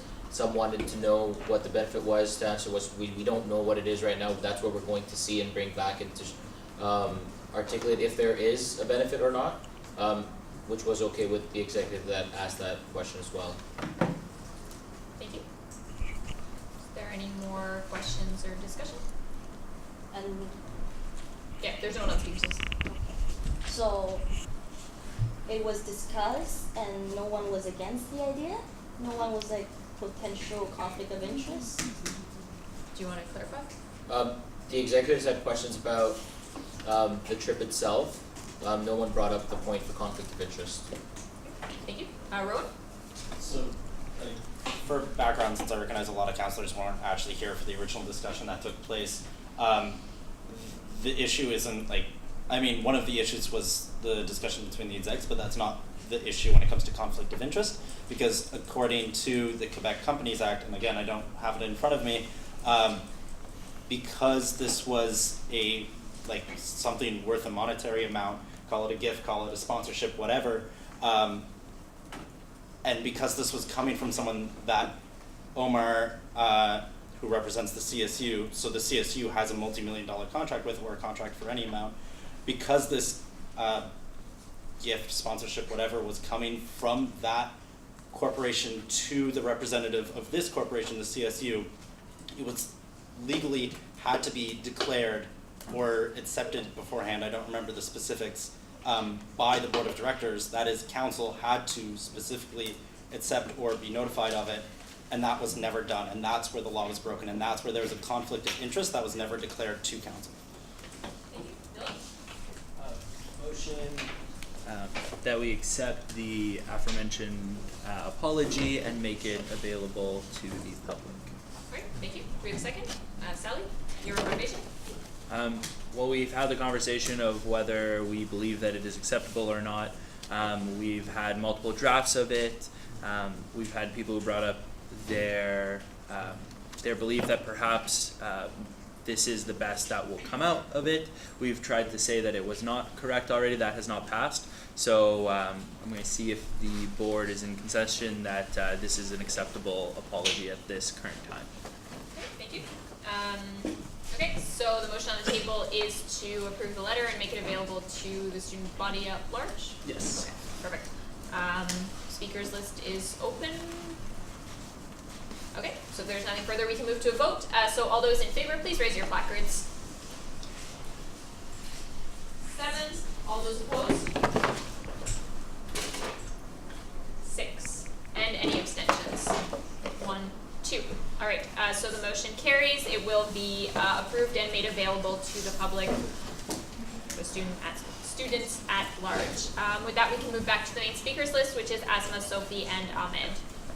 Yeah, I don't know how relevant this is now, but I just wanted to mention some personal discomfort around having executives mentioned as being in consultation or part of the process in a way that was a little more, how do you say this?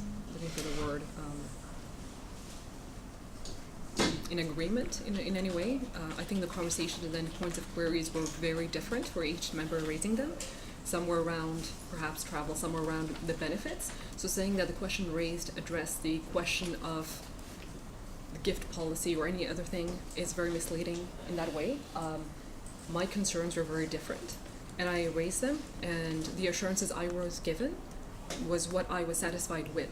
So I couldn't have understood the scope to the level perhaps is being described. And although I'd like to not make things difficult for anyone, I definitely don't want to be used as a token person for having come in agreement with that, respectively. Great, thank you. Sophie? Ahmed? It's about the legal point and the conflict of interest. I'm not a lawyer, but it happened that I had a discussion with former CSU executive and a lawyer, and it was out of curiosity that this person saw an article in the link and discussed this with me, and we had like a decision, and one of the points that was made is it doesn't seem like a conflict of interest. So I would like, I'm not defending, I'm not saying anything, but I would like, especially for someone who's studying science and facts, to have a clear or to have a consultation about this from someone who's an expert, not from a book. And again, it's just because like it might affect some of us or one person of us. We have to be 100% accurate and sure about the real definition of conflict of interest, and if this situation is a conflict of interest or not. Great, thank you. Rowan and then Asma. I understand. Yeah, from what I understand, the conversation has different aspects that are raised. One is the consultation process with executives and peers. The other is definition of conflict of interest. And then there's also the gift policy specifically. So when we're making references to the conversation, it is a little easy to get lost. I think, if my recollection is anywhere as accurate as I imagine it to be at the moment, that some of the concerns for which the apology letter and the context was raised was not intended to be oppressive in nature, but in conjunction with the gift policy that was set, which the general coordinator was a counselor at that time and had been present or would have been aware of. Eventually, other conversations around conflict of interest came out of that. I think consulting with external members or legal advisors would be on the definition in this generic sense. And if we're talking about a policy that's already in place, it would be useful to at least address those concerns and then be able to wrap them up and move on before you just mix everything else between, sending things to policy, have spoken to members, no one had issues. It's just prolonging a lot of the conversation. Thank you. Kenny? Yeah, just a point of information. What did you meant by which situation was the conflict of interest? It was a casual discussion between me and someone who was a former CSU executive and a lawyer. So it was asking me questions about the incident and the definition of conflict of interest and why people think it's conflict of interest. For sure, I have zero background in law and I'm not an expert in law. All my studies are about science. But I would since we already mentioned or referred to a book and referred to a law, and we came to a conclusion that it was a conflict of interest, to be 100% sure that it's really a conflict of interest, because right now it's affecting the future of one or two members of the CSU, of two people who are sitting with us. No, sorry, one person who's sitting with us and one person who did resign. I'm not defending or accusing anyone, but again, we should be more certain and having a clear vision about if it was break of law or not. That's it. Thank you. So at this point, the speakers list is open. Okay, so if there's nothing further, we can move on to what is now 8B, which is Student Congress. My apologies. But before we do that, a tiny sidebar. We need to discuss the gender-neutral pronouns and the you, because my objective is to remove both of those from your vocabularies by the end of the year, so that when you're at Sunday dinner, you will be asking, can the individual to my left pass the salt? There's a reason that we do this, and we need to think about the reason when we speak. Language evolves, and we also have to as well. So if you accidentally say he or she and then say, oh, I'm sorry, they, that's good. That's evolution. We're going to get there. We're going to get to the end of the year when we don't say he or she, but we always use they, because we're all on equal terms. We're all on equal grounds. So just remember that when you're speaking, just to try not to misgender your colleagues. And if it's so much easier to use one word than two. So just try and keep that in mind, please, and I'll try to remind you as much as possible. The other thing, we don't use you. If you recall, I went on a little spiel about this at the beginning of the year, the middle of the year, and now again. We don't use you because once again, we're all on equal terms and we don't want to point anyone out during council. So remember, Robert's rules, there's no you in that, there's no you in parliamentary procedure. There's a reason we use Robert's rules. It separates us from the dolphins. They have really big brains, but they can't organize meetings. So just keep that in mind when you're speaking as well, that you're not trying to single somebody out when you're talking. You're not arguing with them. You're making a point to the whole of council. And when you say you, it invalidates your argument. It makes it a little bit weaker. So when you're talking, just try to remember that as well. And I'll try to point it out as much as possible. I know that I do let a couple slide. And it's because I honestly don't like being a disciplinarian. I like being a facilitator. But if I have to, I will step in. So just a reminder to be really conscious when you're all speaking. Thank you. Okay, so we're now on 8B, which is Student Congress. And I cannot remember. Yes, Layla. Sally had something to say before. Just a question. Can we say they? Yes, absolutely. Yeah, you can say they, you can say Layla, you can say my fellow counselor, you can say my colleague, you can say any of the above. You can say, I don't know, you can say queen, or I don't know. I'm just making things up. Even that's gendered, so don't do that. You can just don't use he or she. Don't use gendered pronouns, please. Use anything else. But yeah, we're on 8B, which is Student Congress, and Layla, the floor is yours. So this is just an informational point to inform/remind everyone that the Student Congress on campus sexual violence is being organized for February 28th from 5 to 8 p.m. There's now a Facebook event that you hopefully have all been invited to. And the goal will be to have representatives from every departmental organization on campus. We have been sending out invitations to all of those groups, but if you're involved in any of your departmental or faculty associations, please speak to people and see if there's a delegation being formed, if people know, because not only do the CSU emails go to junk a lot of the time, also it's a generic email that we sent to people, and personal outreach obviously plays a larger role in people actually attending events. It would be really wonderful to have a lot of new people in the room, especially because there will hopefully be a lot of counselors in attendance, there will be a lot of senators in attendance, so it'll be a chance for you to also interact with your constituents.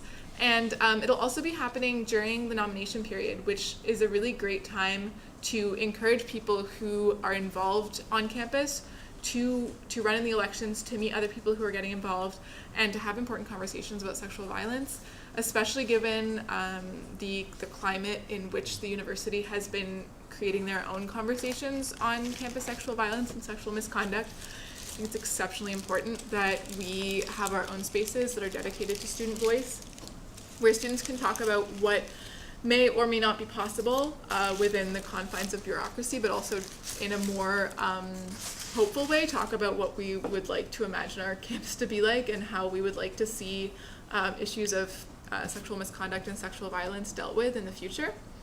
So I highly encourage all of you to attend, to share the event, to reach out to people. This is the sort of thing that touches everybody on campus, and it also is something that as counselors you should be concerned about. On a personal level, on the fact that you represent many students from different faculties, and also that this is an opportunity to do something that no individual person can do alone. We each only know the people we know, and we can only reach out to the people that we have close personal connections if we actually want them to attend. So please, even if you have 20 minutes, go talk to your departmental organization and ask them if they've heard about it, if they know. They should have received an email. If you need any extra information, please talk to me. If you have time to poster, please come by the office on Friday and grab some posters to put up. It will be a really wonderful and successful event if we have a lot of student representation, and even if everyone in this room is able to convince 2 or 3 people to come, that would still be an incredible success for student voice on campus, considering how difficult it is to make sure that we're all in the same room. There can also be people trading off, so if someone's like, oh, I can only come for an hour, that's fine. That would be really important still, and if they can find someone or 2 other people who can come for the other 2 hours, then they can pass off. I will be away as of tomorrow, so if you have any questions about the Congress, you can direct them to Asma or Veronica. But as for now, I'm available for any questions, and if you would like to be involved, I've posted the links to the mobilization committee on the council page, so you can request to join that, and you'll get some updates about the planning. Great, thank you. Are there any questions or anything else? Okay. Just on a also other sidebar, that was an acceptable use of the word you as it addresses the room and everyone in general. That's okay. All right, so if there's nothing further on Student Congress, we can move on to 8B, which is Election Reform Committee, and this was Sophie. Yeah, so I just wanted to say that basically we met with the CEO last week, so we'll be announcing a special council meeting to go over the report from by-elections before the next council, to ask any questions that we have of him. At the meeting that we had with him, we tried to pose questions about the committee, but they preferred to answer them in writing. The committee had come up with questions to ask the CEO about ways to improve the election process, and they preferred to answer in writing, so we're still waiting for those written responses. As well as the CEO wrote recommendations that he sent to the election committee, and so we're still waiting for those to be sent to council as well. We'll have more information soon. Great, thank you. Are there any questions or discussion points regarding Election Reform Committee? All right, thank you very much, Sophie. So at this point, we can move on to 8C, which is letter of support, Bill 62. And Jared, oh, sorry, did you have your placard up before? I just have a quick question. Oh, yes. Is this 8C or 8D? Oh, it's 8D, my apologies. Sorry, there was a letter missing there. It is 8D, letter of support, Bill 62. And Yes? would that also mean that the previous was 8C, not 8B? Yes, it was. Okay. Indeed. Sorry, there was an Just to extra A clarify. added in that I accidentally deleted. All right, Ahmed, the floor is yours. So again, back to the presentation that was given, the same group is also, they have a petition to pressurize the government to address the issue of Islamophobia and all other form of discrimination. The letter was sent in French, and it was sent to a translator. They did the translation, and I posted them on the Facebook page. And again, referring to the mandate that I already have, like from council and from CSU members through referendum. I will be signing this letter, but it's out to show transparency. If anyone want to discuss or anyone has an issue with this, it's time to share our ideas. If not, I will be signing this. Alright, thank you. Is there any questions or discussion regarding the letter of support, Bill 62? Kathy? Would giving the support also mean the like adding the budget line and everything? No? It's my bad because I did name the two agenda points with the same name, Bill 62, but this one is going to the government to tell them that canceling the consultation and not confronting the issue of racism and discrimination is a big issue for us, and we're trying to pressurize them to open this discussion. For the first one, it's a different motion. We already discussed it and we already approved. Thank you. Is there any more discussion regarding the letter of support?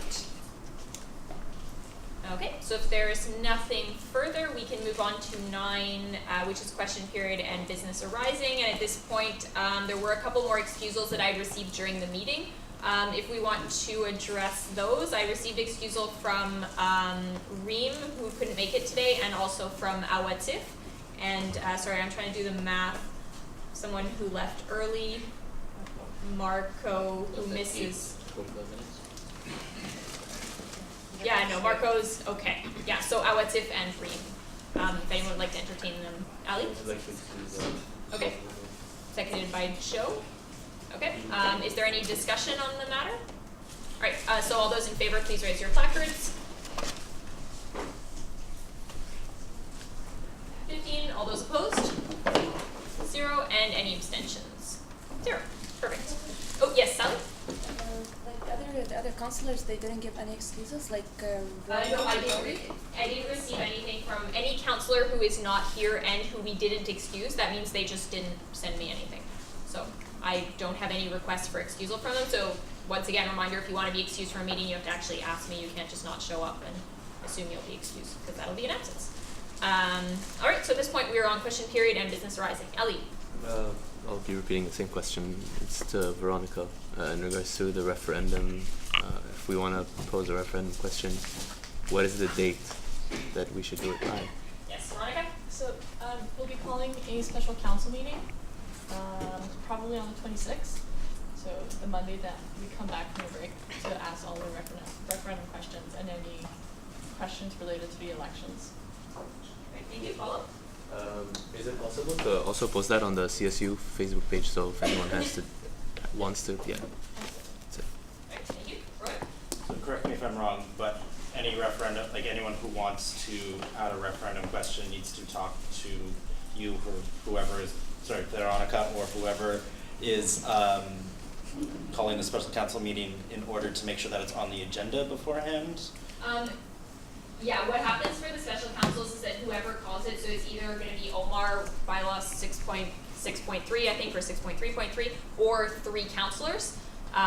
So as people wish, as long as when the call out is made that the agenda points are sent to me, and they have to be sent by the individual who called it, or give some kind of inclination that, like, say Omar calls it, that, I don't know, Omar's CC'd in the email or something like that, so that I know what to put on the agenda, and a reminder that after the Friday it can't be changed. So there's no like adding anything to the agenda. So everything that's going to be on Monday, which will mean that I'll have to get it Thursday, 2 business days for a special. So everything has to be to me by Thursday. Documents, documents, if somebody submits it late, we'll consider it, but the names of the points have to be on the agenda by Thursday. So just throwing that all out there. Yes, Ali? Can we call it here, like 3 councillors or even Omar? Just You can, yes. Council can Okay. make a resolution to I'd call a like to special call the council. special general. Okay, so there's a motion to, because by signing on, you're, like, by voting, you're saying Yeah. yes, I'm calling it. Okay, so you're making a motion to have a special council Oh yeah, on the Monday, Monday, 26th. 26th. Yeah. Did you have a correction? Thursday the 1st? Wait, what? Okay, can anyone clarify the dates, because there are, I was gonna call a special council meeting for Thursday the 1st, and I had a few people who were available during that time. Sorry for interrupting. okay, so I It's the think same- this is, yeah, I think this is something that should be polled in the Facebook group, because I don't wanna have 3 different special councils being called on the same week by different people. So if somebody could just put it on the Facebook group and we can gauge interest instead of doing this and having to undo it and all that, that would be excellent. With that, speakers list open, Yeah, Ali. the question is, if we change that, does that mean that it goes against the dates that you posed? Can you confirm the dates, Veronica? But I guess what it means, once the nomination period is called, you can still add referendum questions and council approves. The nominations for candidates, not referendum questions. Okay, so if I'm we not can, wrong. yeah, okay, that's pretty much like. Yeah, I'm actually just looking at it right now, because I don't want to tell you the wrong thing. Because there is a date that referendum questions with fee levies have to be, That's the first Monday in Said- December or something yeah, like for that. by-elections. We had a council policy coming by December 1st. Yes, yeah. Okay, so that doesn't fall under that for the general election. Okay, so based on the dates that we have, the 1st should be acceptable, as would the 26th, so council can, yes, Veronica? I'm fine with moving the 26 points for the 1st. Okay. That is good. Is there a poll? If, like, council can call it now, or they can make a poll in the Facebook group, it's as anyone wishes. Julia? I would like to call it for the Monday. I'm available on Monday. Okay, so the 26th? Yeah. Okay, do we have a second for the 26th? Asma? Do you want to motivate? No. Okay. Discussion, Rowan?